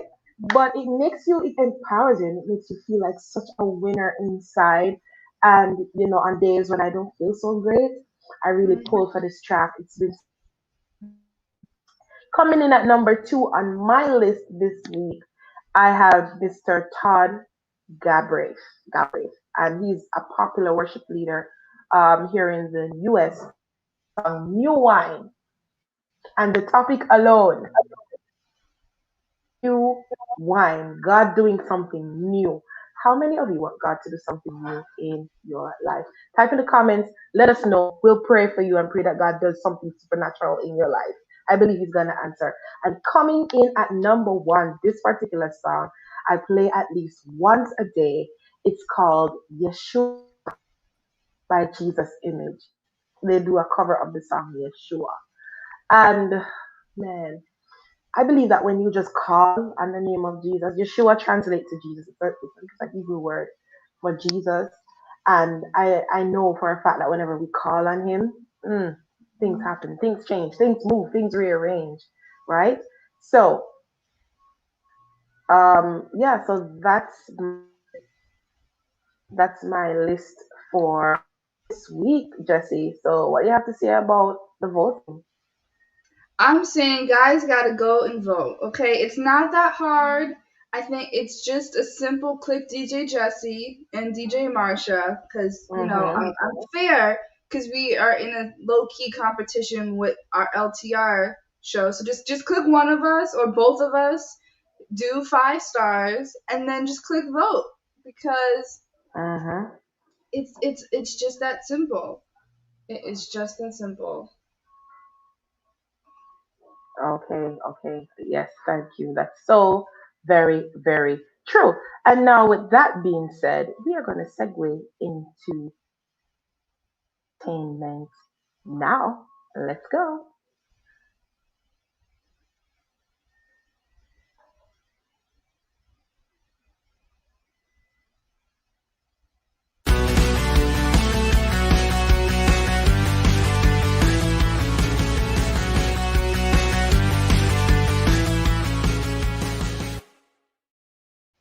Mm. Thank you so much for joining us for entertainment. Now, going beyond the music, dance, box office, and thrills that flow from the entertainment industry, you got to get deeper and more meaningful insights into the minds and hearts of the player. But before we get into our entertainment now segment, we're going to go to our spotlight. Today, inside Spotlight, we have a conversation with UDMI brand share partner, Dr. Wanda Thomas, CEO and owner of EveryEntertainer.com. Let's join the interview right now with UME Radio's Trisha Gay. Helping to make dreams become a reality. That is her mission.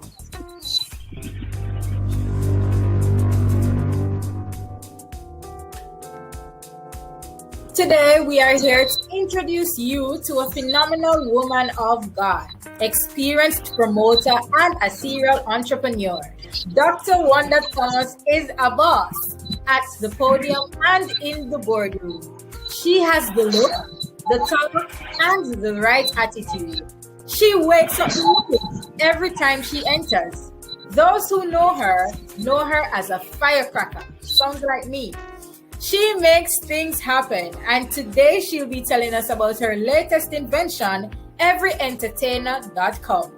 This brand is designed to create success for artists, musicians, and entertainers through digital enterprising. Wow, that sounds pretty cool, right? Dr. Wanda Thomas, welcome to UME Radio. Thanks for including us in your priority list, and we know that you're a woman on the go. Thank you for being here. Well, thank you for that awesome introduction, and thank you for allowing me to be here as well, and seeing that I'm fit even for your show, because I know you guys do so much, and you make our dreams come true as well. How did you fall in love with entertainment and promotion? And it goes back to me trying to find my own way, wanting to be my own boss, be rich, and then back then it was really about the money. It wasn't about the community. It wasn't that the community is the ones who come in to do the auditions, will allow me to make the money and sell the tickets. That's what it was about then. We were in a different time then. Building fame and fortune. Yes, that's what it was. That's it. Now I'm over that. It's another skill set that I'm revisiting because I was so awesome then. Now I'm taking another avenue with the digital and seeing how that works. And it's more leading people now to find their purpose, to help them, their desires met, if you will. Yeah. So, and the talent, the wonderful talent that's out there, not everybody makes American Idol. You got 6 billion people on the planet, and everybody don't make it to American Idol. Hopefully this will be a platform that will allow folks to really shine and take advantage of. Right. I know EveryEntertainer.com is still in its incubation stage, but tell us the story behind it. Why an entertainment network for professionals in this industry? This is the main thing I used to always get from entertainers. I will ask them a series of questions.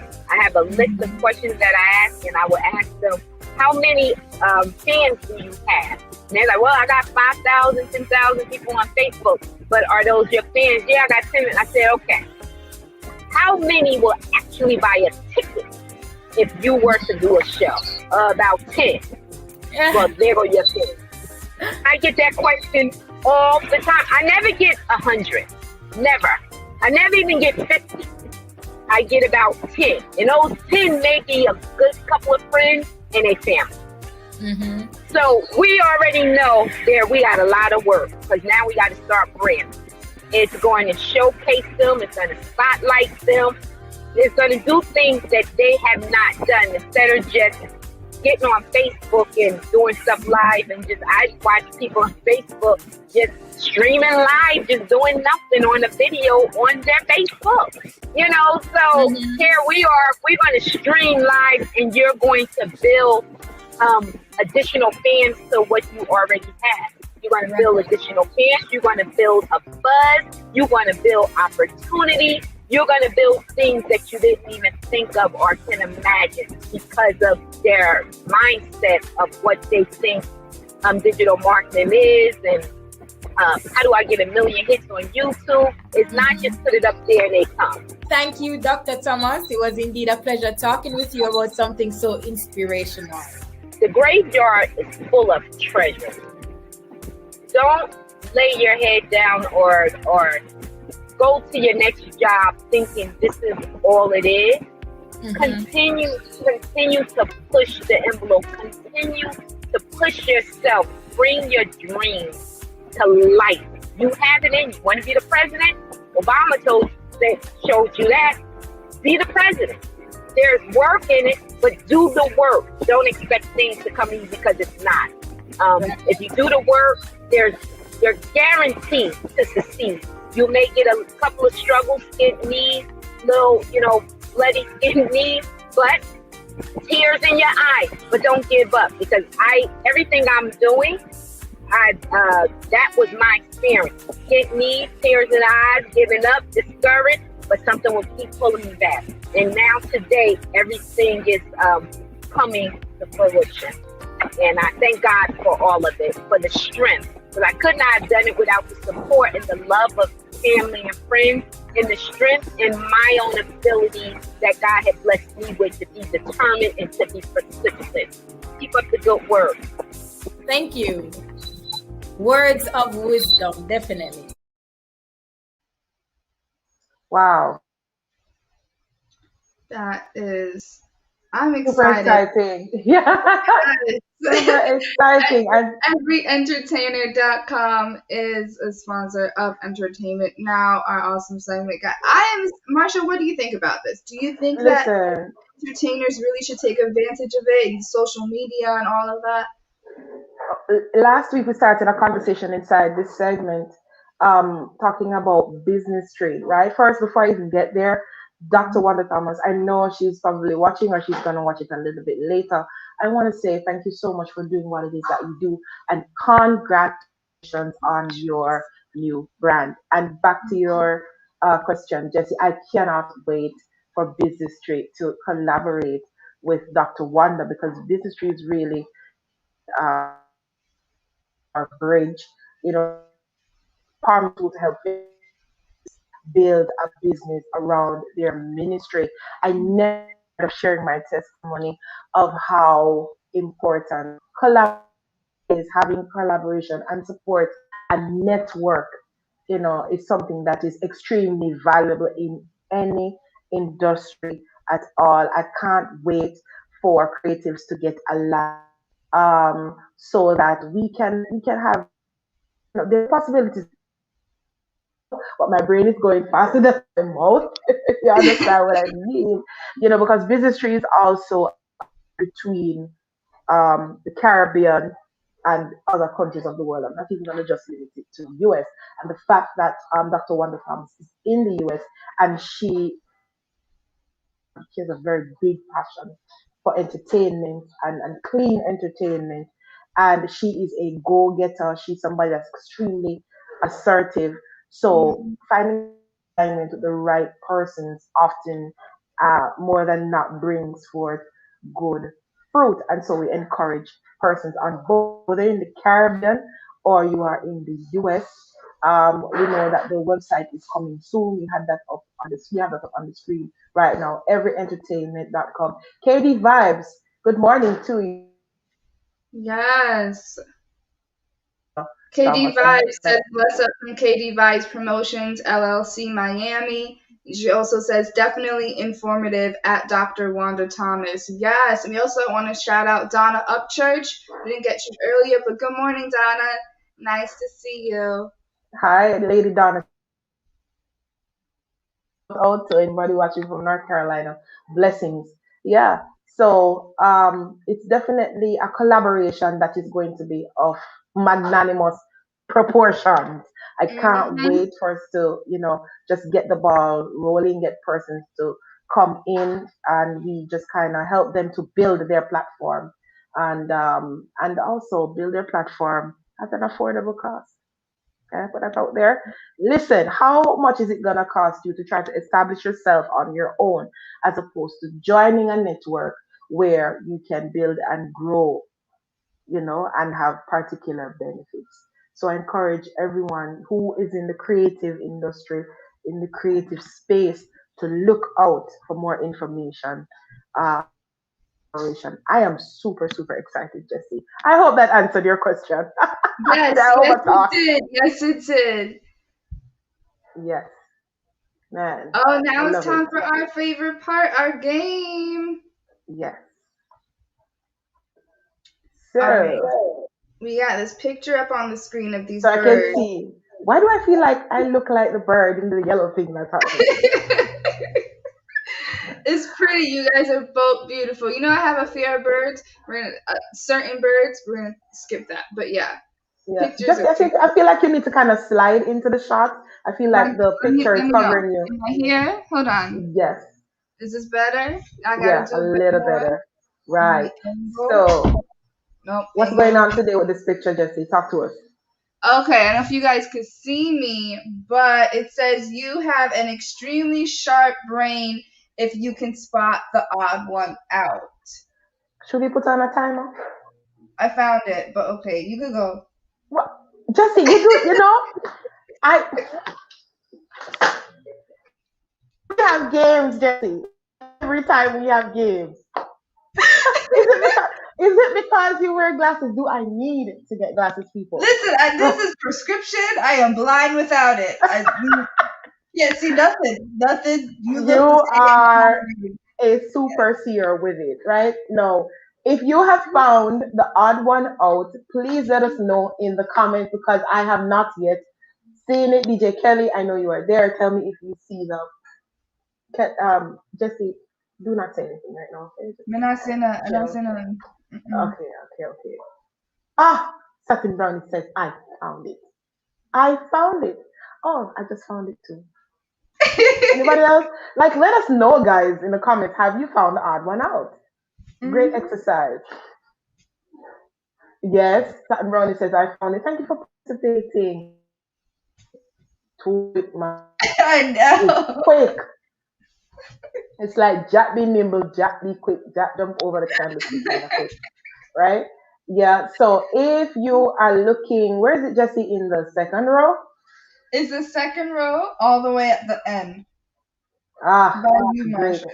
Yes, End. an awesome brain teaser for this morning. Awesome brain teaser. I love it. Thank you, everyone, for participating. And you can always look forward to us bringing out a brain teaser every week.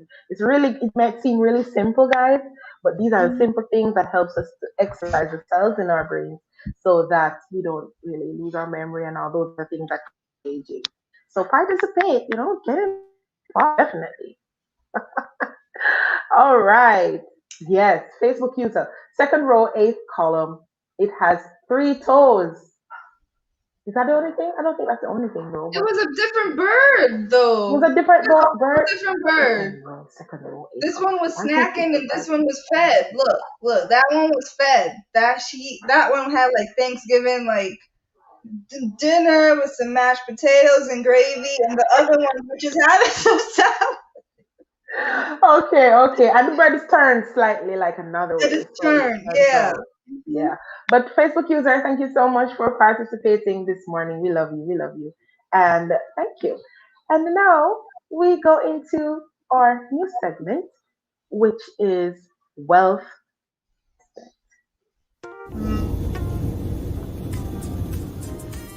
Welcome to Wealth Mindset, a place where there is equal opportunity.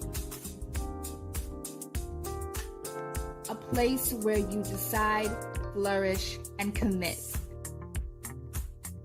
Where you have the freedom to be and thrive.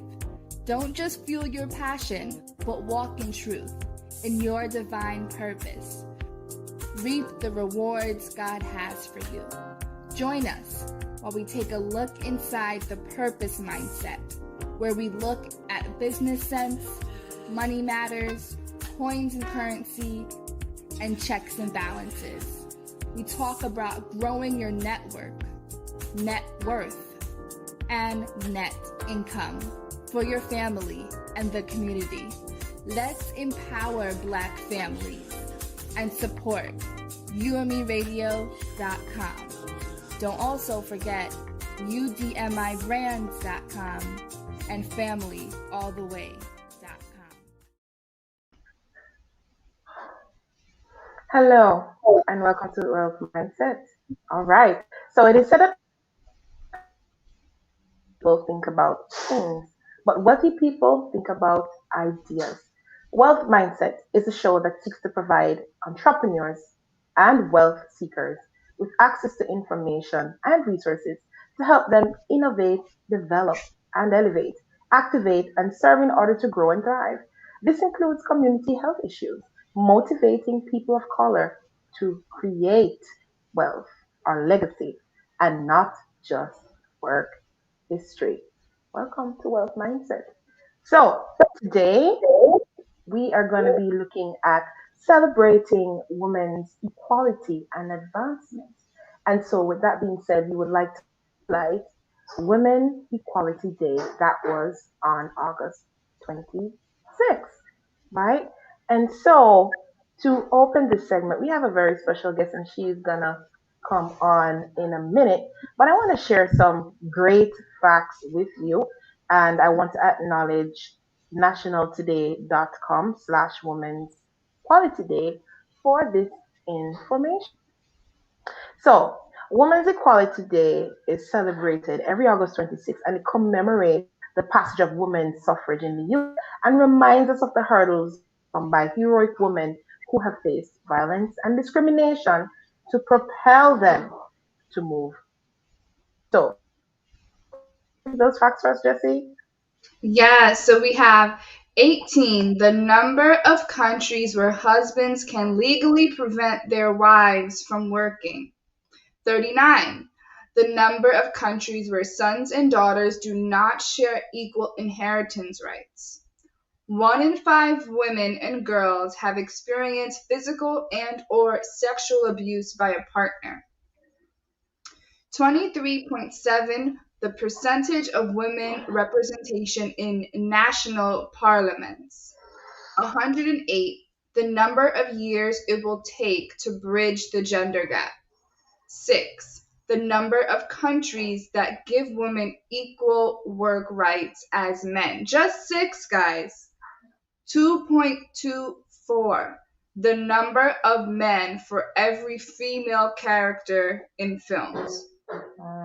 47%, that's the percentage of the increased likelihood for women to suffer injuries such as car accidents because safety features are designed for men. Wow. 13%, the percentage of women globally who are agricultural landowners.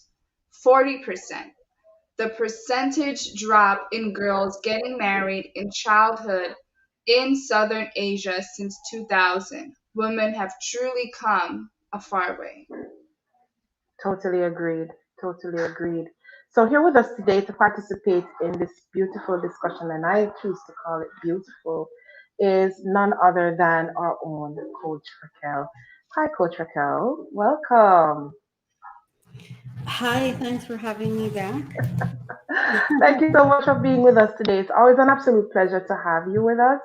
And in honor of Women's Equality Observance, we would like to pause to salute you, not just, as a woman, but a woman of color with influence, passion, focus, and empowerment. Thank you so much for all you do, because you are truly a woman on fire. Yes. Yes. Well, thank you. It's unexpected. Thank We you.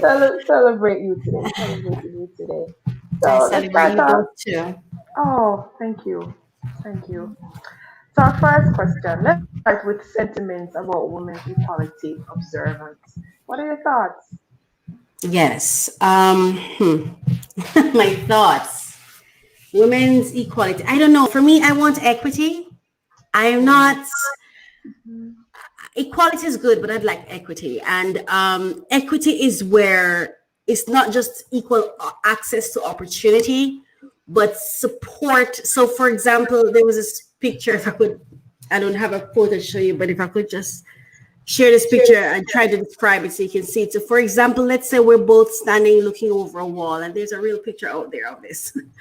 And you have someone who's taller. We have the same platform we're standing on. So let's call it a box, right? We're both standing at a box and we're both trying to look over this wall. The person who's taller, standing on the same height box, gets to see over the wall. But the person who's shorter, even though they have equal access, equal opportunity, the box is the same, they have access to it. But because you're shorter, you're not able to see it. So for me, I think I would like to know that the person who's shorter can get some extra boxes so they too can see. Right? So for me personally, I hope that answers the question. But for me, equity is what I would like, because a lot of us have access, a lot of us have opportunity, but a lot of us don't have the same levels of experience or capacity to uptake said. So equity. That is true. That is so uplifting and a different shift to how to look at it, because everyone's just talking about equality, but there's so much more than we should really have. There we go. Thank you. There we go. Equity versus equality. Yes. Yeah. So Second question thank you for that. I have for you is, in past conversations with you, we have had discussions of scenarios where you have had to advocate for other women of color. Where does that passion, that drive come from?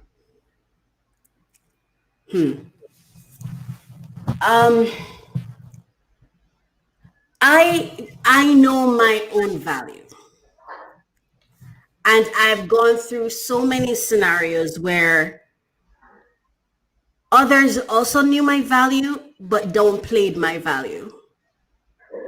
I've experienced rape. I've experienced sexual assault. I have experienced being in the workplace. And I remember I went through a period where I just wanted to have surgery on my breasts, because there was a particular person in the office that every time he would walk past me and find out, no matter how much space is there, he'd have to brace himself on me. And it just made me feel uncomfortable. I've had the experience where I went into the office because he has to approve some kind of finances for the project or something. And when I go in, you're going through paper. So it's like I would go in with my phone and I'm like, here we go, we're ready. And he would find a way to say, okay, I'm doing something. So just come sit right here until you can sit, you can have a seat, and the chair is right next to him. And he would take every opportunity to touch me on my thigh too, and it's a very discomforting experience. Sex is great, but unwanted sex is the total opposite. And so because I've gone through that and I understand how disenfranchised women of color are, I feel a need to fight for us in the best way I know how. Because, yesterday I was going through some things myself, some thoughts myself, and I remember sitting down thinking, man, and this is just my experience. I can only speak to my experience. We support men of color, but I don't think they really support us. And there is research out there you can check, not the way they should anyway. They don't protect us. They don't fight for us. They're busy defending themselves. It's my experience. Yeah. So we women have to fight for ourselves. We have to stand on our own.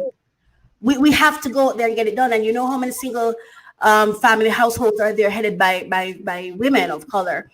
And yeah, we can say the system set it up, systemic racism and all of that. Okay, so if we know that that's the case, why aren't we choosing different? That's just where I'm at. So yeah, we have to fight for ourselves. And I mean, I'm fighting for me right now.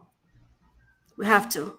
Or we're just going to be left by the wayside. And that's my understanding and experience and belief. That's how I see it. Yes. Yeah. Thank you for that. Yeah. KD Vibe says, I can agree too. Yes, that's true. And the data speaks to it. It definitely speaks to it. Yeah. What I would like is for women of color to come together, because I'm telling you, we are a force. If we could find a way to collaborate and stop competing, powerful stuff would happen. Yeah, absolutely. Agreed. So, Agreed. So, how do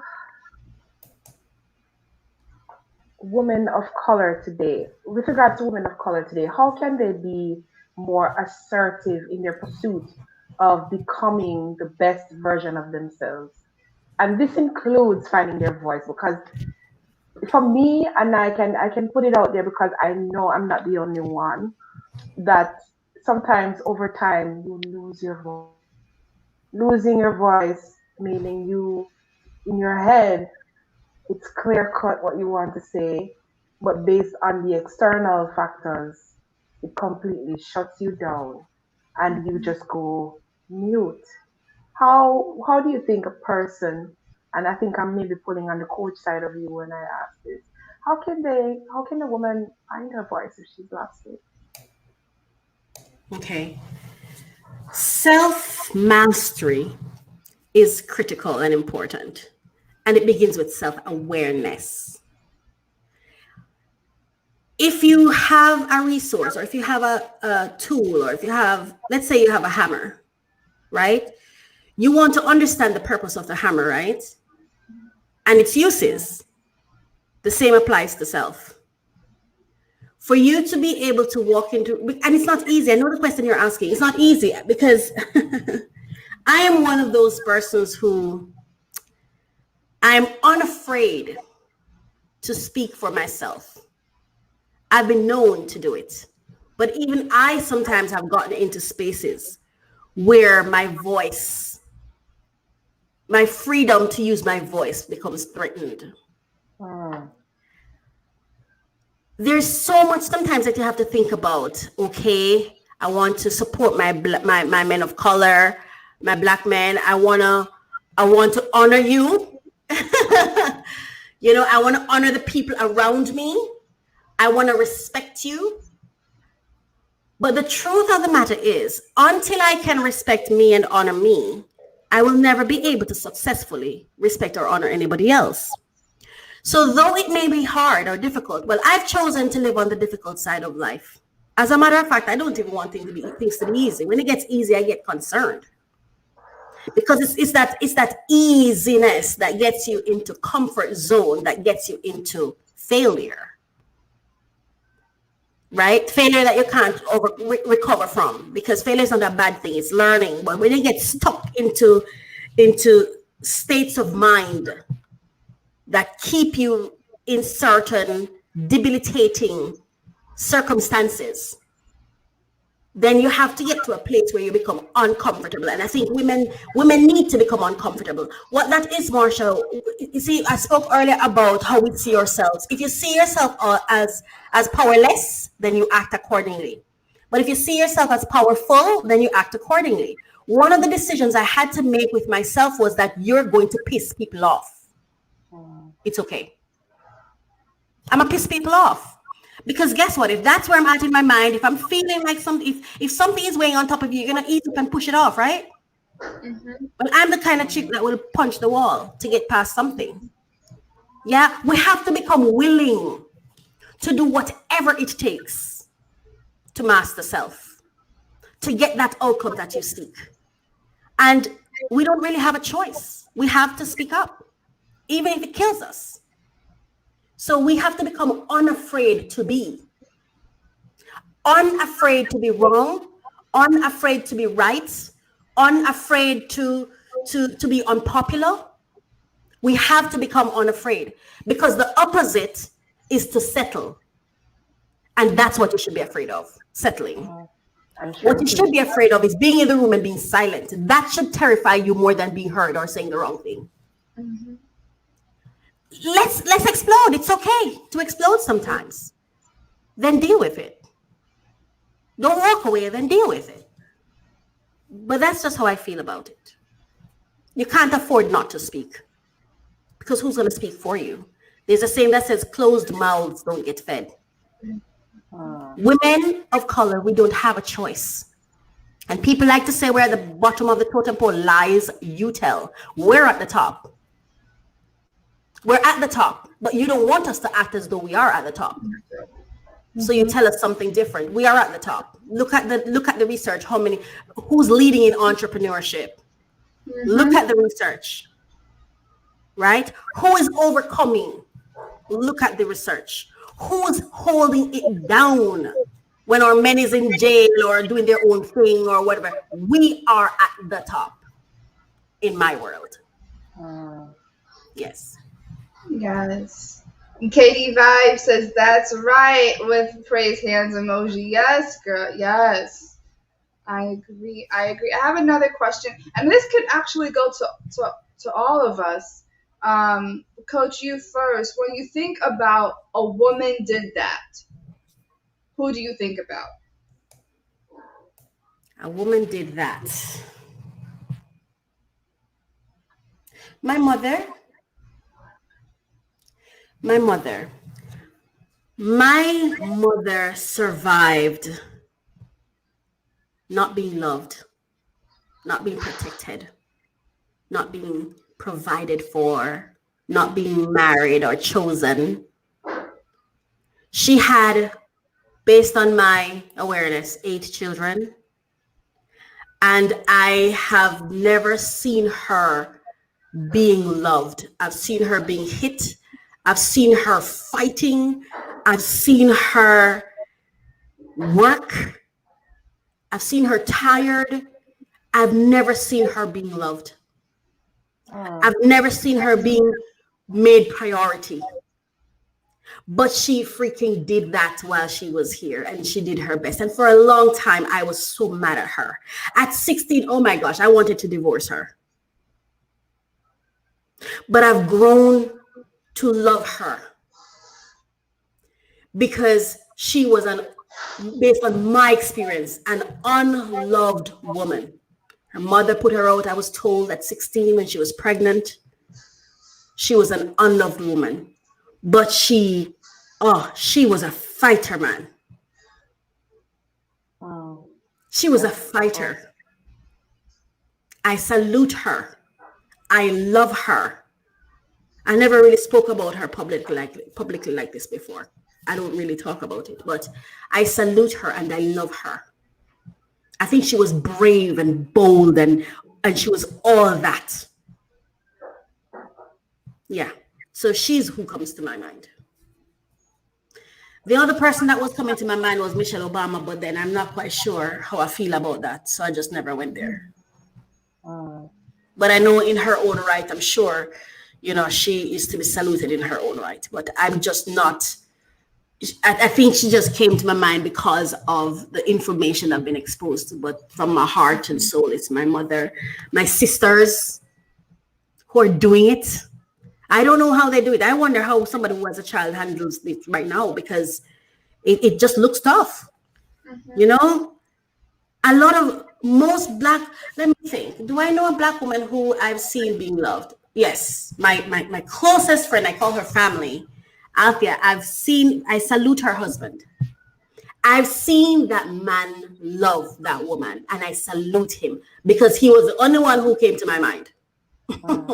Yeah, she's being loved.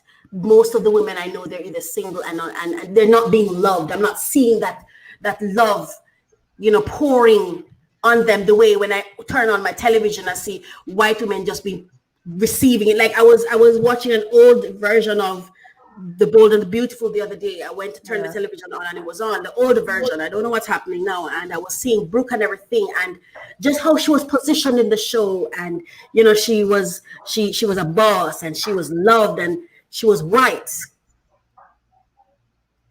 Maybe there are videos out there with Black women who are being loved. Someone please share it with me at My Coach Ministry on Instagram and Facebook. Because I haven't seen it. I'd love to start seeing it. Yes, and I like what you said.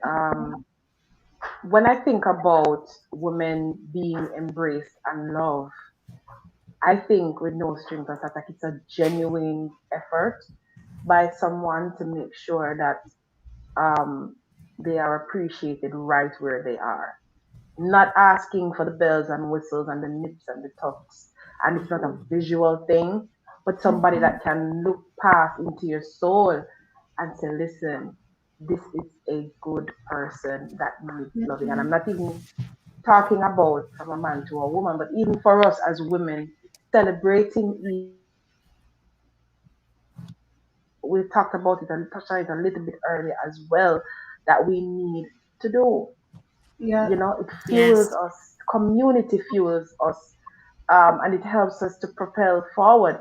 I barely remember in the black community where I have heard persons making a conscious effort. I'm not talking about branding or persons online of a specific targeted type of branding.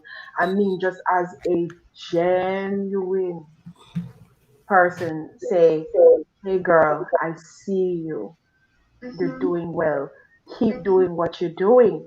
Or even if they are going sideways, I mean outside of even my own circle, you know, Mhm. that just drop a note to say, hey, I see you, you look beautiful, hey, I love the dress you're wearing, yada yada yada. We do it within our circle here at UME Radio. So yeah, but I'm talking about outside of that.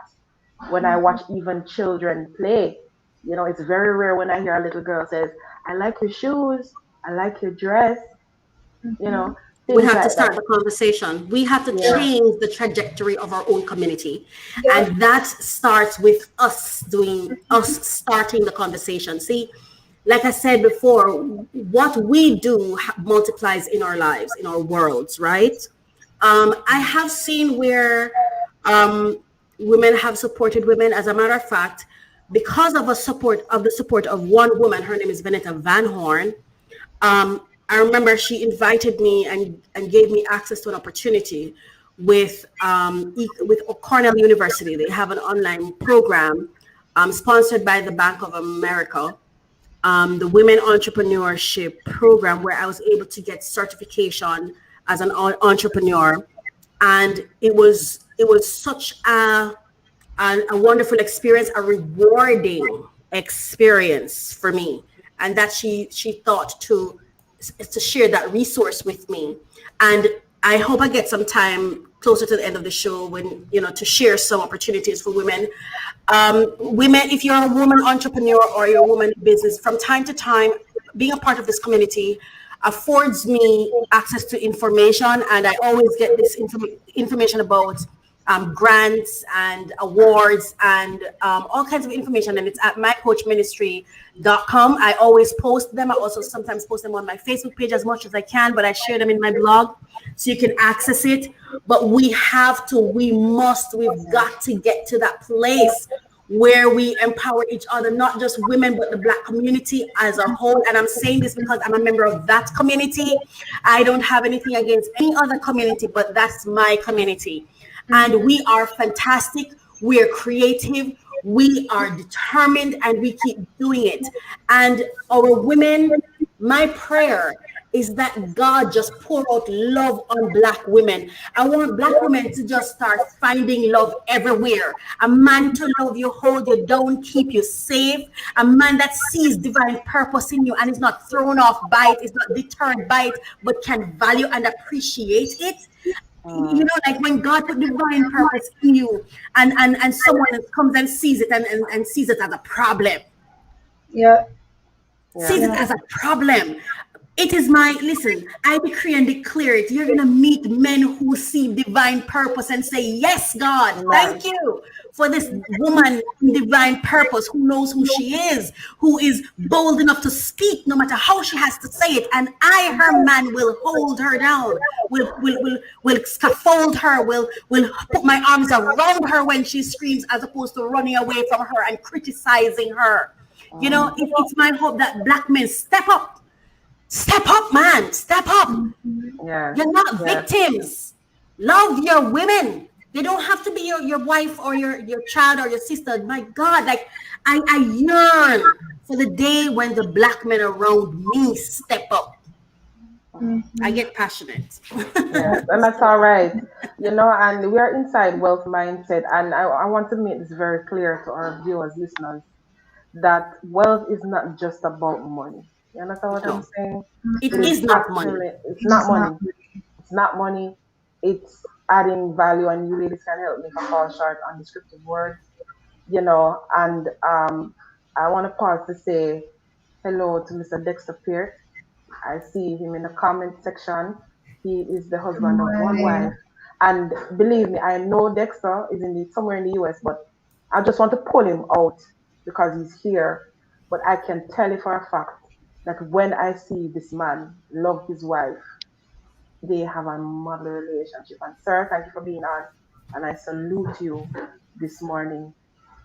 Back to what I was saying about wealth, that we need to change our value system and our definitions. And I think sometimes Mm-hmm. that school Yes. education system, it does something to our brains, Yeah. and so we really Maybe it's need to not the start. education system, maybe it's how Yeah, we uptake the education system. See, this is it, true. Marsha J and Jesse. We forget that everyone is in purpose and they're establishing things based on fulfilling their own expected outcomes. So when you gain access to resources, you have to apply it to your own situation. You can't just dive in it and just do and just follow. See, and a lot of us have put ourselves in domesticating positions. Yeah, Yeah, where all we are is being domesticated and conditioned, as opposed to acknowledging something and converting its use to our own purpose, self-mastery. Yes. So when you go to school, for example, yes, you can go to school and become a student, or you can go to school and become an entrepreneur. Yeah. You see, it's a matter of how do you use these things that you have access to. A lot of us don't want to do the hard work. We want to just sit down and things happen to us. I sit down and you just teach me. I don't even want to read the textbook. I just take just what you say from the textbook. Not understanding that it's your interpretation I'm taking. It's your experience I'm taking. It's your understanding I'm taking. So I've got to go read it for myself to see what my understanding is so I can question you. I can challenge you. yes, Right? That's what my dad did for me. When I was in school, he was reading my book because my father never went to school because based on my understanding and what the information I was told, his mom died at his birth. Right? And he was abused. And so he left school, I think, very early. But he read everything. And he taught me to question everything. My father kept me a chapter ahead of my classes all the time. And I understand why. See, because a lot of us just go into class, sit down. We don't even bother to read a book. Just sit down and say, okay, whatever is delivered to me, that's what I'm going to ingest. And that's it. It's not what we're exposed to. It's what we do or do not do with it. yeah, and that's why I like conversations like these. I'm gonna let you go ahead, Jesse. Yeah, I wanna bring this conversation in a different light. The other day I had a patient. You guys don't know, I work with kids. I'm right now in school, but I primarily work with kids. We also see adults from newborns all the way up. And I was talking to this one little young black girl, super cute. And she was kind of nervous and stuff, so I had to get her, talking and tell her we're not we're not the mean doctor with needles and stuff like that. And we were talking, and she had like this really cute dress on. I was like, she was looking at me, and she was like just overwhelmed to see a black person in the position that I'm in. And to go about it, like the doctors are there, and then when I graduate, I'm literally right under the doctors. Like, Right. but I asked, what do you want to be when you grow up? And she's like, I want to be a doctor. I want to have long hair. I want to be an archaeologist. And she was going off and it made me look at things to be like, when did we lose that mindset that they said I could be everything and anything? Yes. Because child would go from I want to do this, I want to do this, I want to do this, I want to do this, and they somehow still succeed, whether it's for 6 months they do it or a year or they stick to it a little bit longer. They're like, I want to do anything and everything. And Fear. at some point, I don't know when, but at some point we somehow lose I want to do everything and explore and try and learn and build, to I just have to do one thing. Mm-hmm. And that's not the wealth mindset. That's not how our brains initially looked at things. It looked at, I'm interested in A, B, and C, and D, and let me put all that together and let me do everything. And I feel like we have to learn to go back to that and be like, anything is truly possible. I mean, I know that we say it, but when it comes to wealth and acquiring, especially if you hit a low, you will look at every single option and do every single option in order to achieve our goals. Yes. And to innovate and elevate. And it reminded me, I'm like, that little girl, and there's many of them, but one in particular where she was just so excited. Got her out her shell. She would not stop talking, and I'm like, okay, little one, I gotta go. Yes. I think what happens to us is we forgot that quote unquote failure is learning. Mm-hmm. And we get to a place where we don't want, it's comfort. It's like we just want to be comfortable. Can I just do this and be good?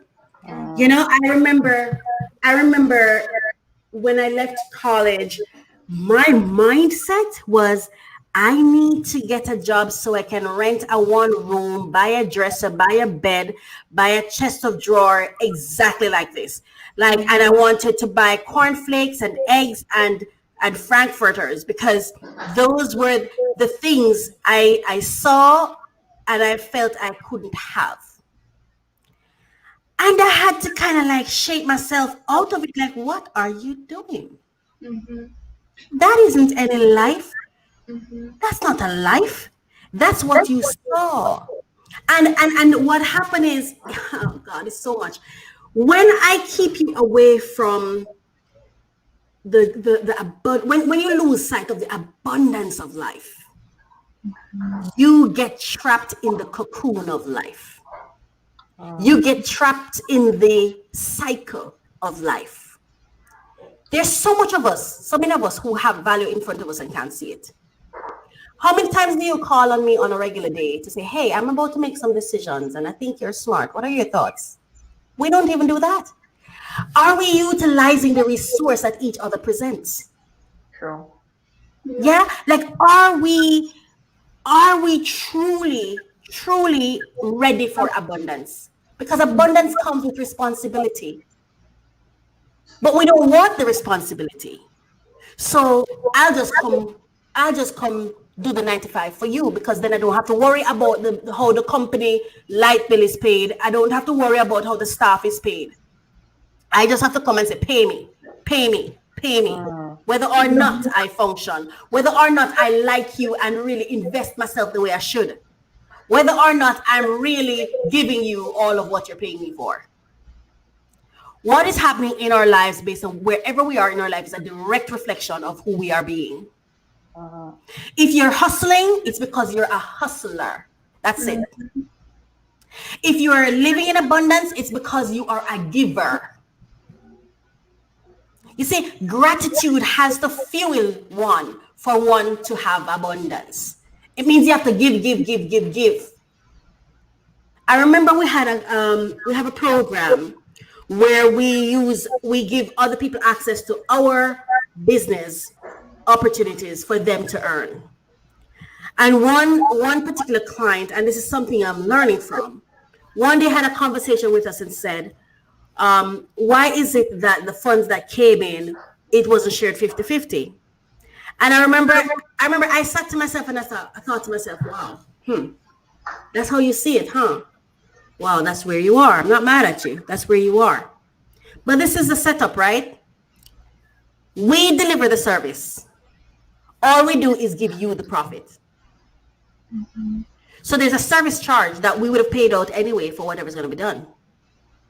So let's say the service is $50. When we partner with you, right? Whether you bring the client in or we bring it in, it doesn't matter. Once what the client is desirous of or what their brand is about is aligned with yours, we place them in your network that we manage, right? So let's say $40 is for the service charge, and the $10 would have been our profit.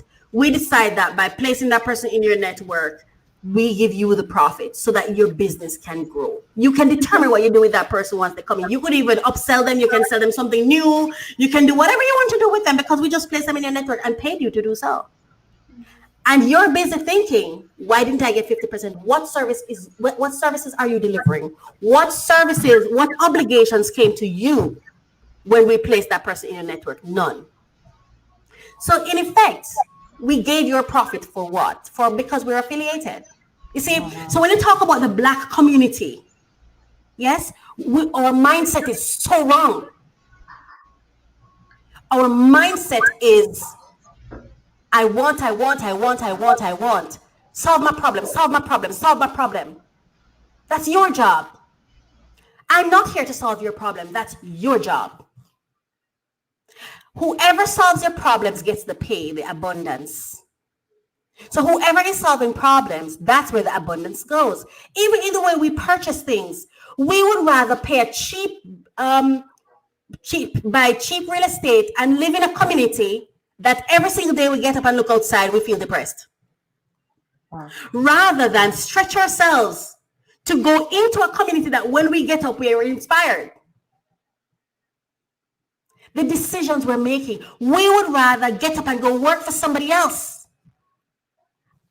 I have the experience, and it's something I'm challenged with right now, where I have partners who don't even see the value in what I offer. They say it, but it's all words because they invest their time elsewhere. And we're not even in the awareness of it. We're not even in the awareness of it. Do we understand investing in those who invest in you? Do we even know who's investing in us? Who's investing in us? Are we investing in them? Who's giving you opportunities? Are we investing in them? Because the thing is, if it doesn't look green or have a dollar sign, as far as we're concerned, for a lot of us, it doesn't have any value. Money doesn't have any value. Money is a trading tool. The resource that money brings has value. What if you could get those resources without trading money at all? That's when true opportunity happens. Your relationships determine your outcomes, not your money. Not your money. And I would know.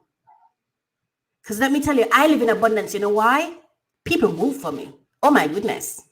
Oh my goodness. I'm afraid of lizards.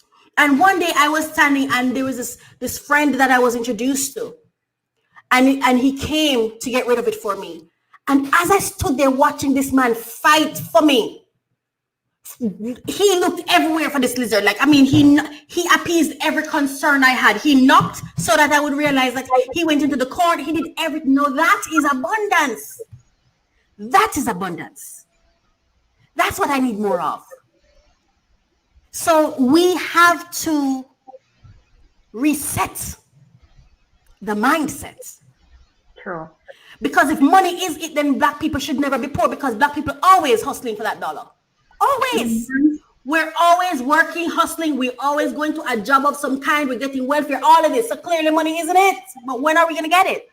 I'm going to stop there. I love it. Absolutely, Paul. I don't know, I'm learning every day learn how to value not just money and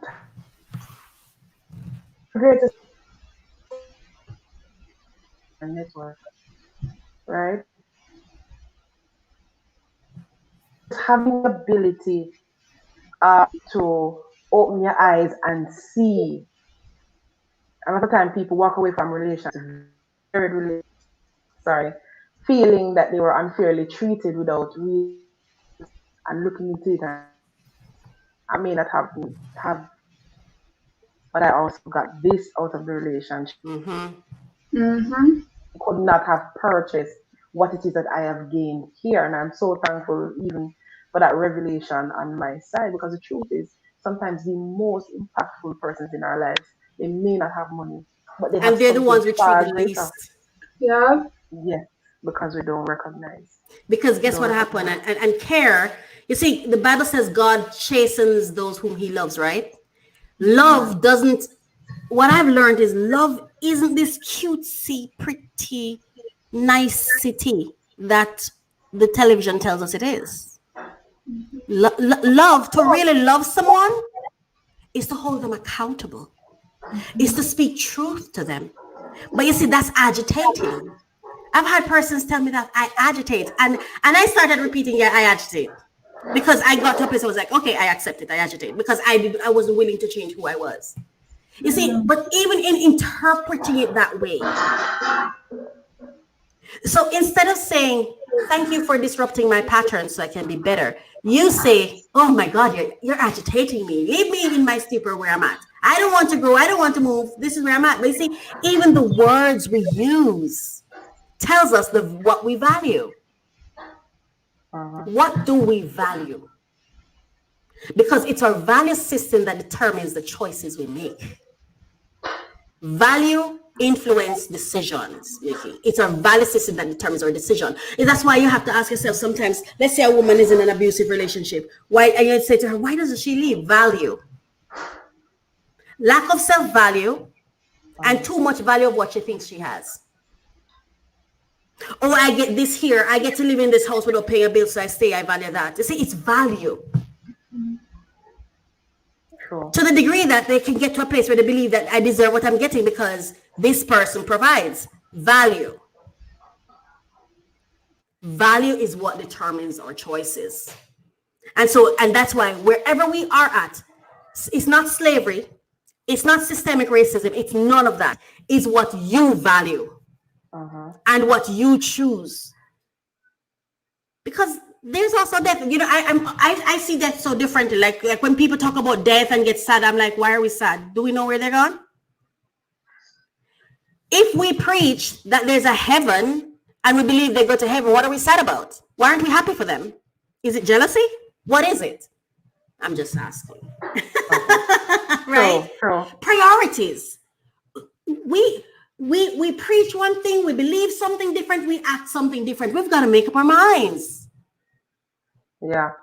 We've got to make up our minds and stop telling her and believing these lies and repeating them. We keep repeating lies. We keep believing and repeating lies. True. We keep doing that. Believing and repeating lies. And then when we repeat those lies and they produce falsities or negative experiences for us, then we complain. Agreed. That is true. Yeah. Yes. So that's just how I feel about it.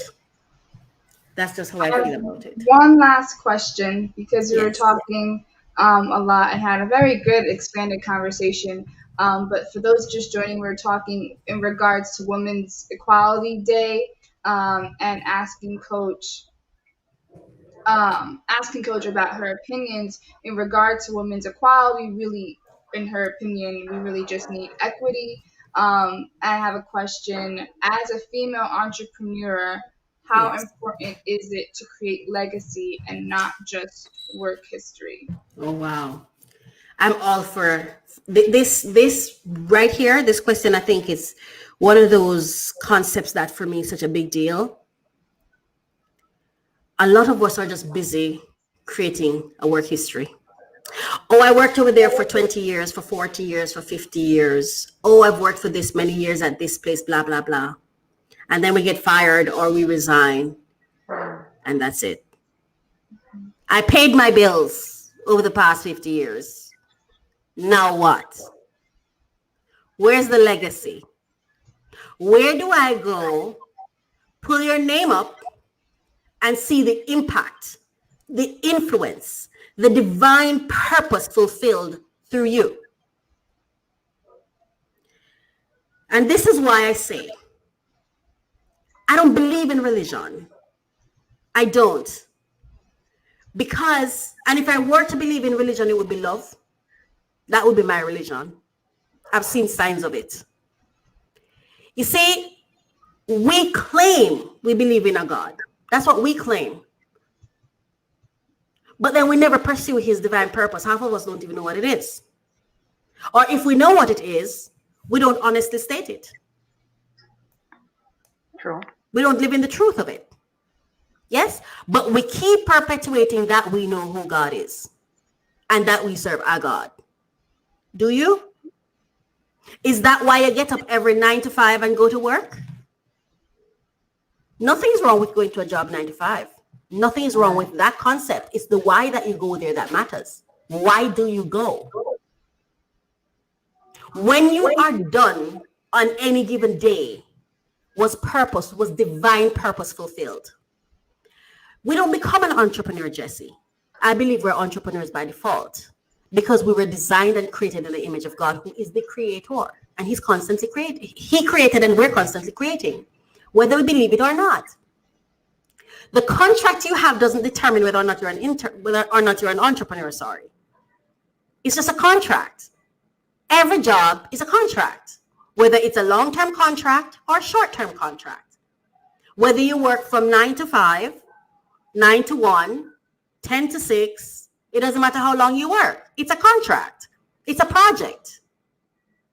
The difference, though, when you proactively take control of your entrepreneurial exploits or your creativity, is where you determine how you execute. You align with purpose and you pursue the will of God for your life. That's what entrepreneurship is supposed to be about. Providing a solution that solves a problem that empowers people and advances the kingdom of God or the works of God. And it's in everything, whether you're a musician, whether you're a pastor, whether you're a teacher, even if you're a clown, we all have a divine purpose. And we're all in purpose, whether we like it or not, whether we know it or not. Right? We're all in purpose. It's just whether or not you're reaping the rewards for it that matters now. That's the question now, right? Because in order for you to reap the rewards, you have to be intentional about it. You have to be in control of it. You have to be proactive. It can't just be happening to you. So even the person who goes to work every day, there is some degree of purpose in it, even if they don't know what it is or are connecting with it. So the difference with creating a legacy as opposed to a work history is that you are connected with divine purpose. And when you die, your epitaph will say, this is who she was. This is what she did. And everybody can connect with that. And it's not just somebody reading off a paper, a script, but people are able to really connect. Yes. Coach Raquel used to talk about mindset. Coach Raquel used to talk about transformative success. Like, what was my life about? How many legacy is giving back. Legacy is pouring into other people. Legacy is wealth is pouring into other people. Legacy is about giving. How many lives did you transform? How many people's lives became better because you were here? That's legacy. A work history is when you get up and you fulfill a contract. You fulfill a trade. You pay me $5, I move some boxes for you. But it doesn't mean because you're moving boxes, it doesn't have to have purpose. But are you connecting it with purpose? That's what matters. What I would say to persons is, nothing is wrong with you doing your 9 to 5. Connect your purpose to it and be honest about it. Really be on purpose when you go to work. Don't just sit down and execute a task because someone told you to. But really sit down and understand your own divine purpose and make sure that you're pouring that into your job. And that's how you do more than just a job history. It has to be more than paying the bills. Suffer a little. Go through some pains. Yeah. I'm not afraid of homelessness. 2016, my home was taken from me for whatever reason. I became comfortable with homelessness and I've never been homeless. As a matter of fact, God has been so good to me, I can't even complain. And the reason that happened is because I decided I deserved better. And I was willing to die for better. I was willing to give up the little to gain the lot. I was willing to give up the basic for the great. I was willing to not settle. I was willing to actively participate in my own success. I was willing to sacrifice. We have to become willing to. And be honest. Being honest and open about what we truly want. If what you really want is over there, go over there. Stop telling people you're over here. They can see that you're not. We've got to walk in truth. So that's my answer to the question. Thank you so much for that. I know you want some opportunities. Oh, yes. Right. I'm going to invite you to, share that information. You are inside Wealth Mindset, and we're here having a candid discussion that actually is around celebrating women's equality and advancement. So let us know in the comments what you think about the conversation so far. We've talked about empowerment. We've spoken about creating legacy and not just one. These are the conversations a bit, but we have to have these conversations because we need to really empower each other, and we don't have enough of these. Coach, are you ready? Yes. I'm going to go through real fast because I have to get off after this. Sure. Okay, so this is the information I'd like to share, and I'm going to be making it available on my website, mycoachministry.com, on the blog. Accelerator for women and minority-led tech companies. Morgan Stanley's Multicultural Innovation Lab is an in-house startup accelerator for early-stage technology and tech-enabled companies led by women and multicultural entrepreneurs. Focuses on companies in the NYC area. Applications are due by the 16th of September, and I'm going to be sharing the link on the website for where you can go to get it, the accelerator for established Black and Latino owned companies. And then the 2022 EY Entrepreneurs Access Network, EAN, cohort is a business accelerator program to help Black and Latino owned companies bridge the disparity gap and grow their businesses. EAN is a 12-month program that includes assessment, individualized coaching, access to online tools, networking, events, and promotional exposure. Applicants must be Black or Latino business owners who are founders and majority owners of any privately held for-profit company in the U.S. Company must be more than 2 years old. Applications are due the 17th of September. And I'm going to also share the link for that accelerator for minority-owned companies in beauty industry. So I'm going to be sharing that. So that's the next one is accelerator for minority-owned companies in beauty. That's the next one coming up. Sephora Accelerate is focused on incubating founders who are people of color. Founders will embark on a 6-month journey inclusive of an intensive boot camp where they'll gain the necessary skills to create a successful business. In addition, brands will have the opportunity to launch with Sephora, the world's largest beauty retailer. Application closes on September 20, and the link will be there as well. Will be shared for you. Please check it on Monday afternoon. Go to my website on Monday afternoon, not before, please, because it's not yet there. mycoachministry.com/blog. Looking for a loan, check out the websites maintained by venturize.org. Specifically, that's VENTURIZE.org. Specifically in the COVID-19 resource section, there are dozens of opportunities listed for specific areas of the country and specific industries. Too many for me to list in one email, so click through and look for yourself. So it will be the link will be on the website and you can go through. And this information that I'm sharing with you is actually courtesy of, let me get her name, of Kirsten Barker, Program Director for the Bank of America Institute for Women's Entrepreneurship at Cornell University, which is the program I was a benefactor on that program. So grateful. Looking for a grant, check out, I'm going to be leaving the websites, a website on the blog maintained by Open Digits that lists 146 state grants for startup. And it's broken down, and it will be broken down by state. And you'll be able to scroll through to see if something fits your location and the business.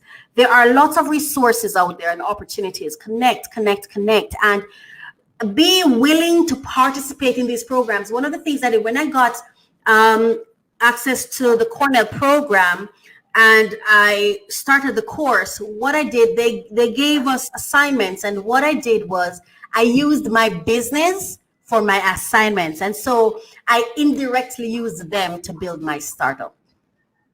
So you see, it's about, you have to, and business is not doing it. We're busy doing.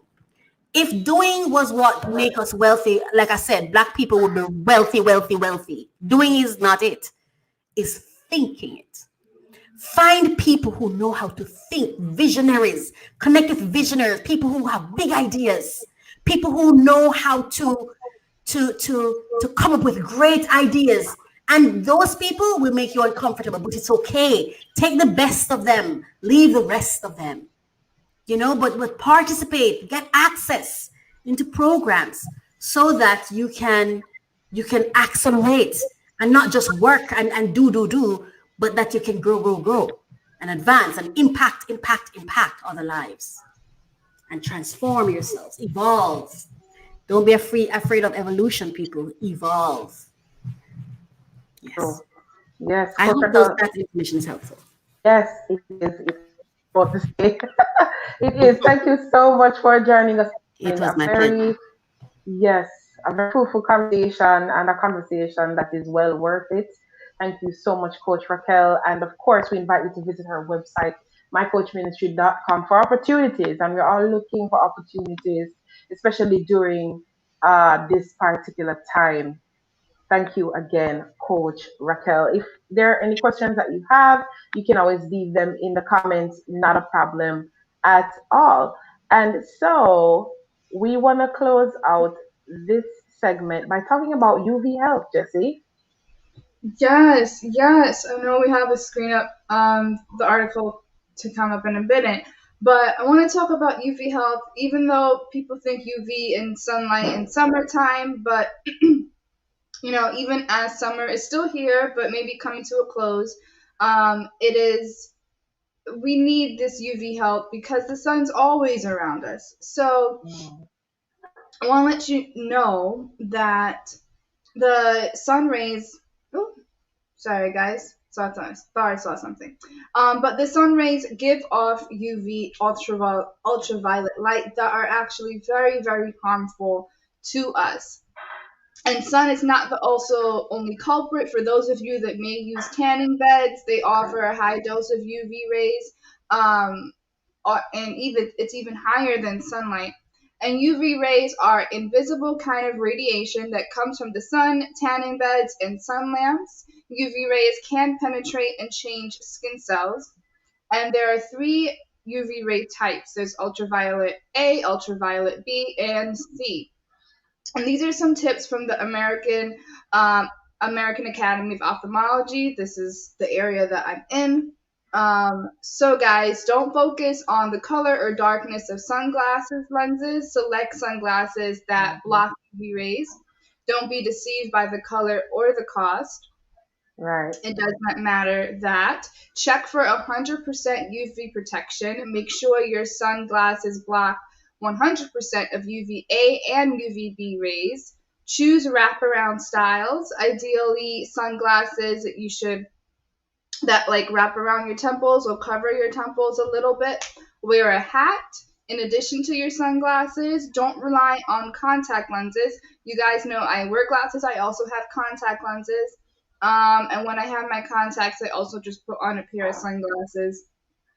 And don't be fooled by clouds. The sun rays can pass through haze and thin clouds. Sun damage to your eyes can occur anytime. during the year, not just in summertime, like I stated. Protect your eyes during peak times. Try to keep your kids out of the sun between 10 a.m. and 2 p.m. That's when the UV rays are the strongest. Never look directly at the sun. We know that, but just going to say that off of here. And last but not least, I also want to mention that we know as people of color on our show, we tend to not think of sunscreen or anything. We may think that we may not need it because of our melanin, and yes, our melanin has and does protect us from the sun rays. There hasn't been research to show like if you're certain levels of melanin and how much it protects. We just know that it does. But in light of that, you guys should be still wearing sunscreen if you can. I do on my face, or I try to. And it also helps with hyperpigmentation. So girls, guys, if you get, we get pimples and stuff, and then if it pops, our skin color tends to get darker after that heals. If you wear sunscreen, it doesn't allow for the hyperpigmentation to happen because of also the UV rays. It helps me out. So just want to let you guys know that. And yeah, guys, that's it for UV health. Yeah. And you know what? Speaking of glasses and purchasing glasses, we're going to go straight into our spotlight right now.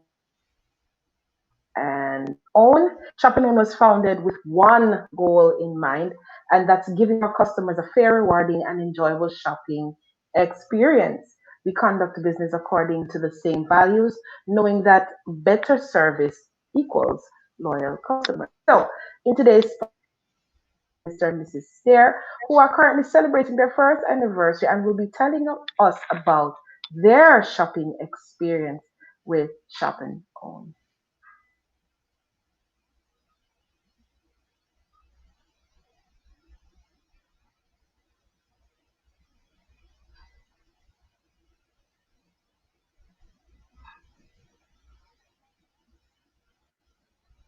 You know, Jesse, as you talked about the glasses and so on, we've always been, for us, especially as people of color, we're very fashionable where glasses are concerned, Yes. and you were talking this morning and something stood out where you were saying that we should wear those shades with the covers at the side. I think it's very important. Yeah, it's very important to do that. I wasn't even thinking about it. I'm just thinking, I see all sorts of shapes and styles, and they all do the same thing. Not knowing that not covering the side is still an issue. We could also do that. With my hair just happens to cover, but I think it's really important, and it's cool. Shot glasses, sunglasses are cool, even if it's just the protection. But before we get into our shopper own, we do have one more story that we do want to share with you guys. In a place that is very hot and we all love and go on vacation for and everything like that. And this story comes out of Jamaica and the topic is Jamaica under no movement lockdown again, how the community is responding to the vaccine now as to the beginning. Yes, and we were to have with us in studio today Nurse Odette Wilson, and she is a community nurse. However, unfortunately, she could not be here with us today to join the call for reasons beyond her control.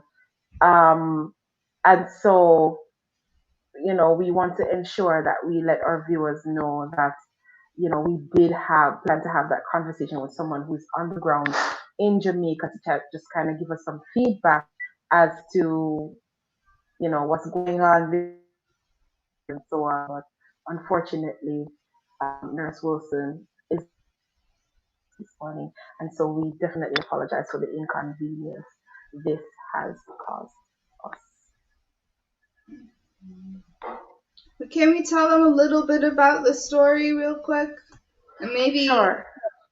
In the comments, let us know your opinions and thoughts in the meantime. Yes, and we do have viewers from Jamaica, and you can also share with us your share with thoughts us what you think about what it. you're going through.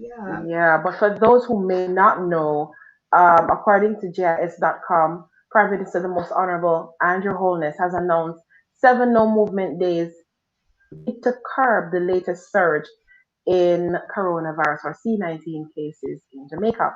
Tightening of curfews, which form a part of the government infection prevention and control measures, are also aimed at reducing hospitalizations and deaths. So, Prime Minister Holness press conference on Thursday, August 19, and all police have been given clear instructions to enforce restriction during the designated periods. And so um, we just wanted to kind of have that conversation in terms of what are the views of the people on the ground. First, there was a lot of conversation around the vaccine. Should I take it? Should I not take it? And then with a wave, another wave, I think this is probably the third wave that's happening. Are more persons gravitating towards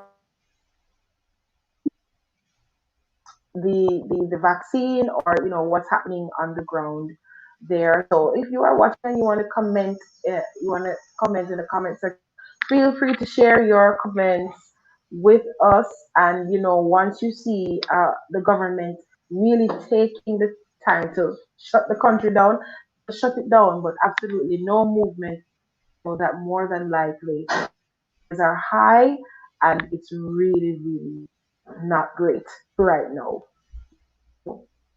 Um, my thoughts really are that we have to take responsibility.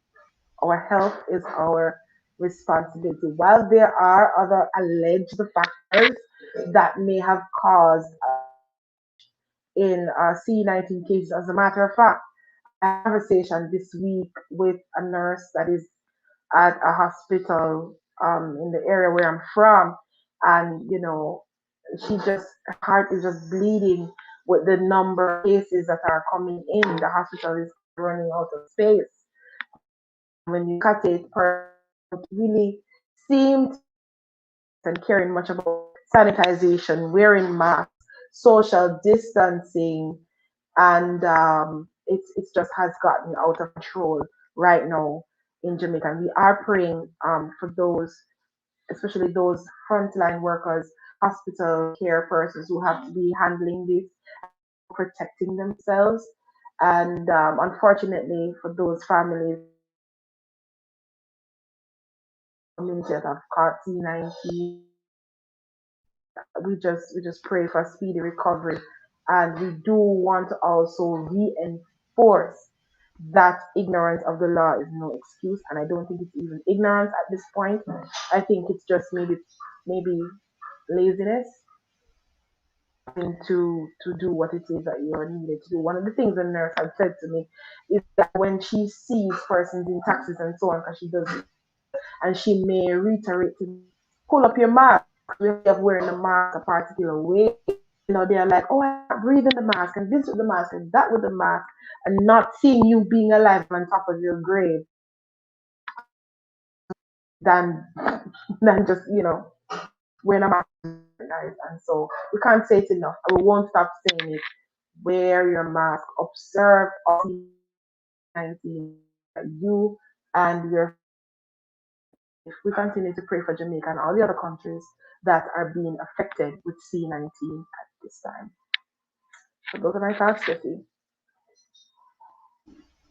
Wow, that's a lot. I can only imagine being in a country that's doing no movement, because people can get locked down, but to have certain days of everyone, you're just not moving, period, and then okay, we're back to normal, and then not again. I honestly can't imagine it, but given that Jamaica is starting to take this step, is making me think, what are other neighboring countries going to do? Like, is this the start of the world going into a part like 2, a type of part collapse? 3, Yeah. Yes, and in the news this morning, we did bring up another country where they have had to close down again. But we are the people. We're the ones. We're the ones making the decisions. And I know. Wow, I know for persons who are allegedly holding secret parties and paying locations to host secret parties without acknowledging C19 protocols at all. That's a dangerous thing to do. Also, it's on the responsibility of the patron to also, if you do make this decision, protect yourself. Protect yourself. It's a Delta virus wave that's happening right now, and based on even my continued conversation that I know, it's even worse and different. Um, from what she's observed. And the turnaround time, allegedly, to get back her results to see if you have the Delta virus, 3 weeks. So first it takes like 3 weeks to figure out if it's the regular C19 virus that you have, or is it something else. And you realize, and she says how they know, allegedly, that it's not the regular C19, is that after 2-3 weeks, you're no longer responding to medication. And so that is the time the test is sent off. So listen, you've been having severe symptoms 2-3 weeks. Then you have to wait another 2-3 weeks to figure out if it's what it is, if it's Delta or what it is. So that's a whole 6 weeks that passes by without you actually knowing. Right. So again, allegedly, the hospitals are now sending home persons who can remain within the care of their family members in order to accommodate severe cases. So now families are now becoming caretakers because hospital beds are limited.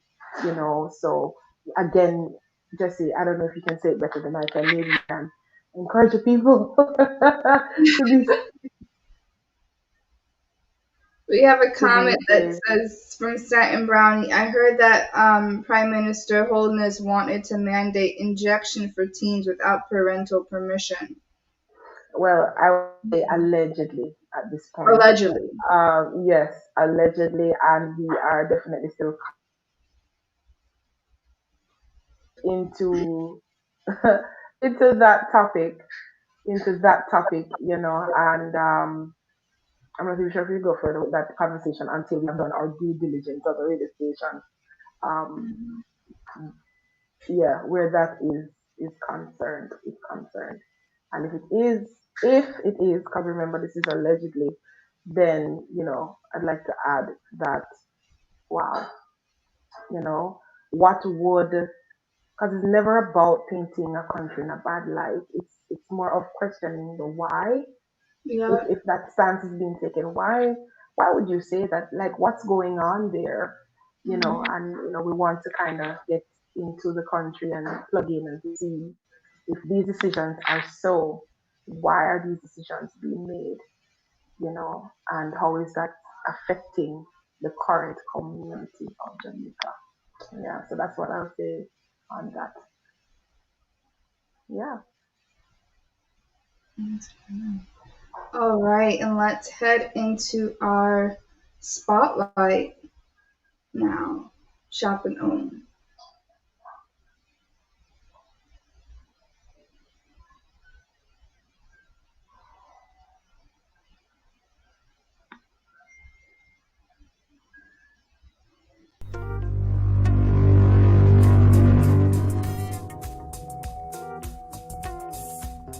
Shop and Travel Business is a one-stop shop for shopping enthusiasts and online buyers. At shopandown.com, a personal shopping concierge service, our personal shoppers are experts in their specialized areas and at shopping online. We know how to find what you need at the best prices and ensure that your orders get to you within the stipulated timeline. Today, we'll be hearing from a customer from one of our personal shoppers, Royal Queen Collection Boutique, RQC, and this boutique caters to couples, weddings, babies, and customers sourcing goods for special family ceremonies. Here's what one of their wedding couples had to say about the service. It was a good experience, but I can speak mostly because I was the main person in terms of, collecting the stuff. Well, my husband and I, both of us, we sat with Marsha and we, went through, saw the different prices, and, she was willing and able to work with us based on our budget and, you know, getting to us exactly what we were looking for. And she, you know, she knew she knew our expectations, and those expectations were fulfilled. The quality of the products were good. I still have some of them. We really enjoyed, you know, basking and using those products on the day. So it was really a good experience. We had delays in terms of dates being changed, but as I said before, we were able to adjust, and we were still satisfied at the end of the day. If I may add, I was very comfortable with the fact that, you know, with how it was handled. I did not at any point, you know, behind the scenes worry, and there was no fretting. I was just confident. Marsha really, she was really on par, on top of things, and even with the challenges that COVID brought up, you know, because of the different stipulations with trade and all this, the delivery, shipping, and all of that. I mean, she was right there with us, and I mean, everything was just on the ball. You know, in the midst of the crisis, we could, you know, smile at the storm. Lovely. So I want to ask you guys, what did you like the most? Honestly, it's somewhat hard to choose because, as I said, all of the items they had their own little, you know, spunk to them. All of them were nice. Yeah, we can see that. What I really loved was our sand ceremony container. I really love that. You know, it holds, you know, that's one of the most significant aspects of a wedding. Whether a couple choose to do the sand ceremony, whether they choose to do the cord, the unity cord, but our sand ceremony container, it's really one of the most loved items. Yes, and I think I didn't have a whole lot in terms of, well, my wife, she got some personal stuff. For example, tell us about them, of course. Like what? Tell us some of the stuff you got. The robe. The bride robe. The bride. Bride robe. We also had, well, we still have our cake topper, personalized cake topper. It's right. No, sorry, we couldn't show right in our room. Right in our room. Right. So all of these, most of our stuff, they were personalized, and as a result of that, they hold very, you know, they're sentimental to us. Right.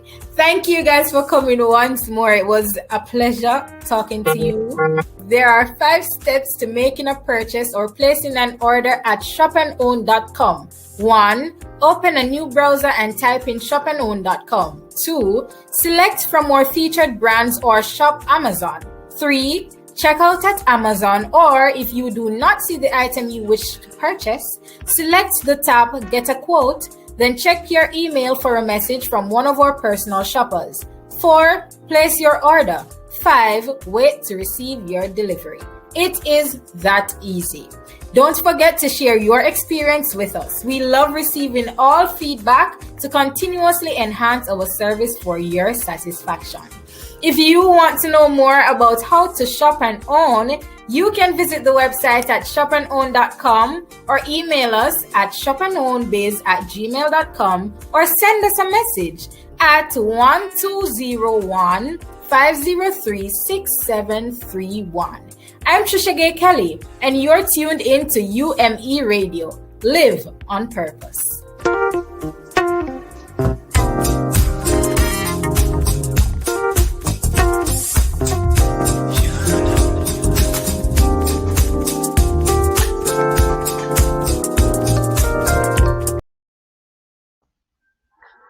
Hey, awesome. Shop and own.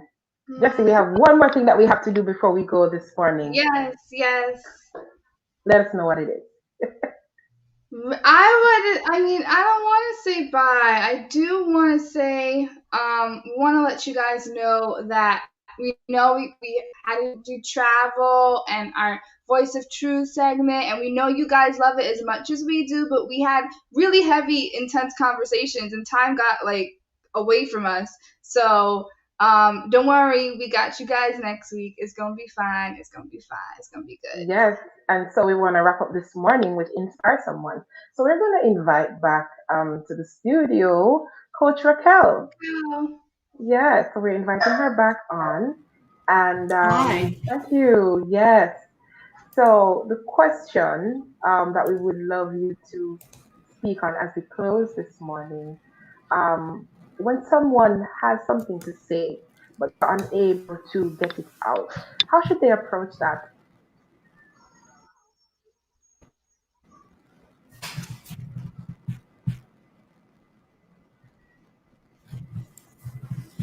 I'm sorry, I did not hear you for some reason. My internet. Oh, it's okay. You're talking about the Apologies. conversation we had this morning when you asked me about when you have something to say but you don't say it. Is that what you're referencing? But you You're can't unable to out. get it out. Yeah. Right. Yes. Oh,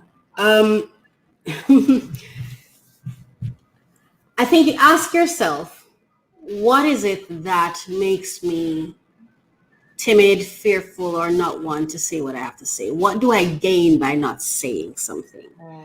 I think we suffer from a I'm good complex sometimes, and we want to be good. So I'm not going to say what may not reflect me as a good person. But none of us are good. We're human. And sometimes people do or not do things because I want to have a good heart. I don't want to disrupt. I don't want to hurt somebody else. But by not saying it, you're hurting them too. So I guess for me, as I was saying this morning, it would be you have to ask yourself, what's important here? Is what I'm maybe, well, this is what I'll say. You are saying the things you actually want to say. And those things that you're not saying, you don't want to say. That's why you haven't said it. Because the truth is you don't want to. You are doing what you want to say. What you want to do. And what you're doing or what you're not doing are those things you really truly don't want to do. So you have to, and I think sometimes when that happens, you have to search for truth. You have to question yourself. Am I being honest? Am I in truth? You know, because sometimes we're not. And you should at least be honest to yourself. Even if you're not honest with other people, you should at least be honest to yourself and stop. Don't allow yourself to believe your own lies. We are doing the things we want to do. Thank you so much for answering that question. Yes, and as we close this morning, very important sentiment. Jesse, I'm not sure if you have any other questions. Well, you know, we talked out. But with that being said, sorry, I'm so sorry. Go ahead. Oh, she's back. She's back. All right. So I was just saying, Jesse, I'm not sure if you have any other comments just to add to it, or if you have any other questions for Coach at the moment. I don't.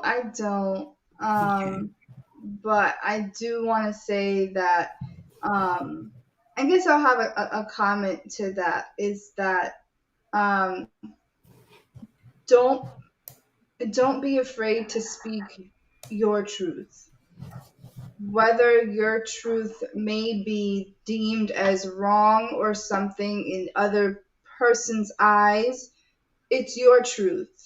And if it's in relation to someone, whatever it is, tell that person, because you may not know, you may think that they may think of it in some negative aspect, but maybe it's something that they needed to hear.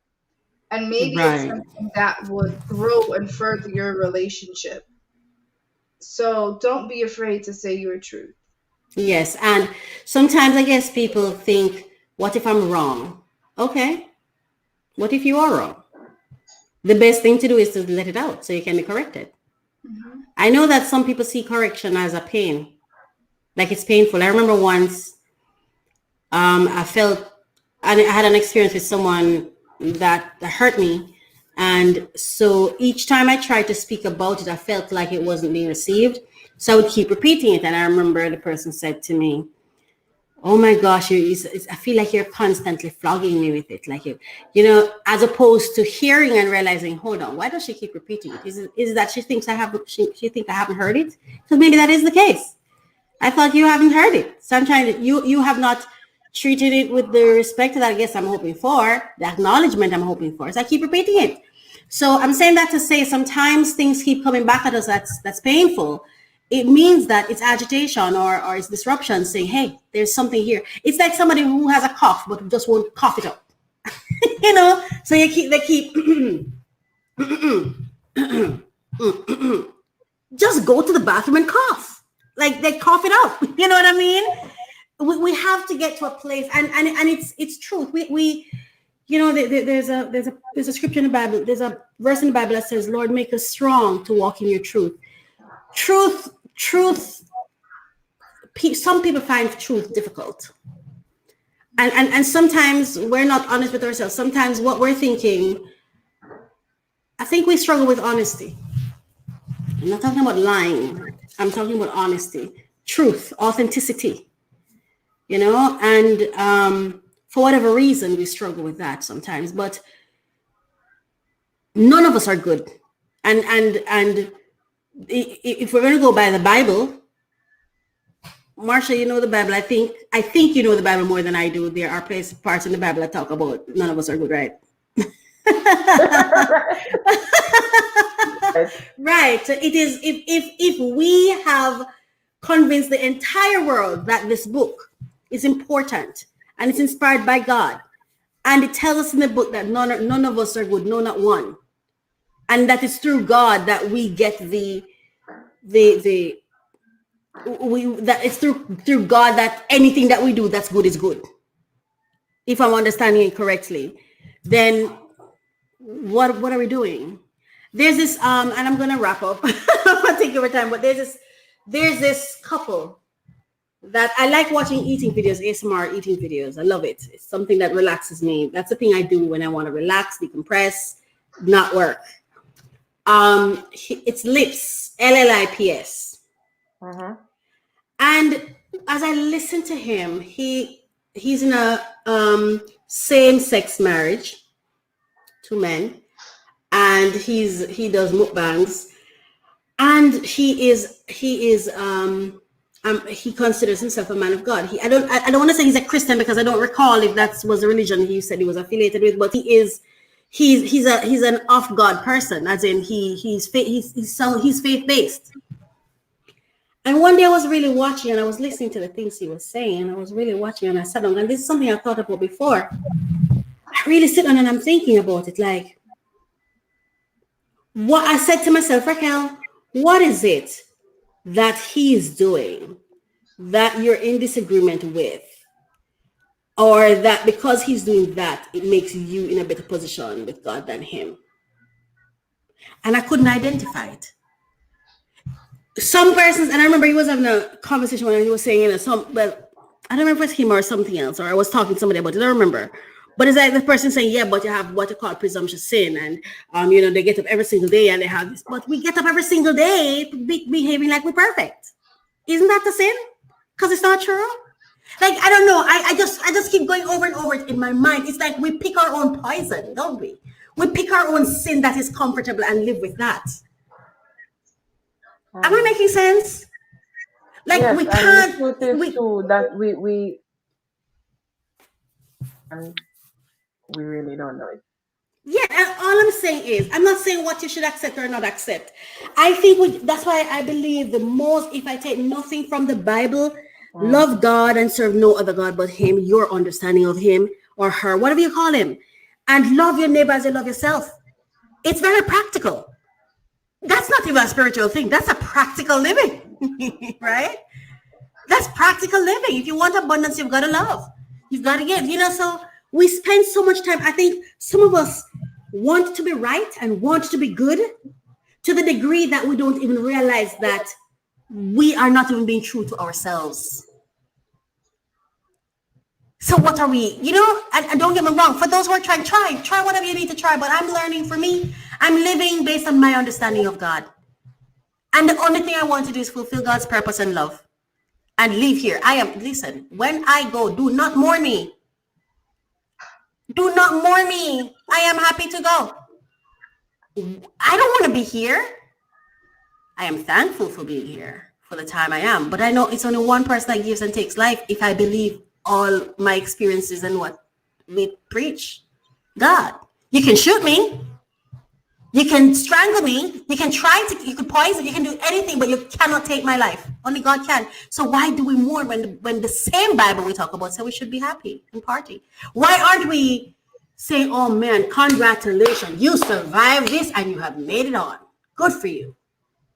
Is it jealousy? Is it that, what is it? We really have to check these things that we say we believe, because some of it just not adding up. That's all I'm going to say. Yeah, and with that being said, thank you so much, Raquel, for shedding light on that and bringing clarity. We are out of time. Thank you so much for joining us today. We really do trust that you are inspired, motivated, educated. To all our to our guests that was here today, thank you so much. Support team behind the scenes, thank you for making today's show what it was. Join us each week right here on Weekends with Marsha J and Jesse.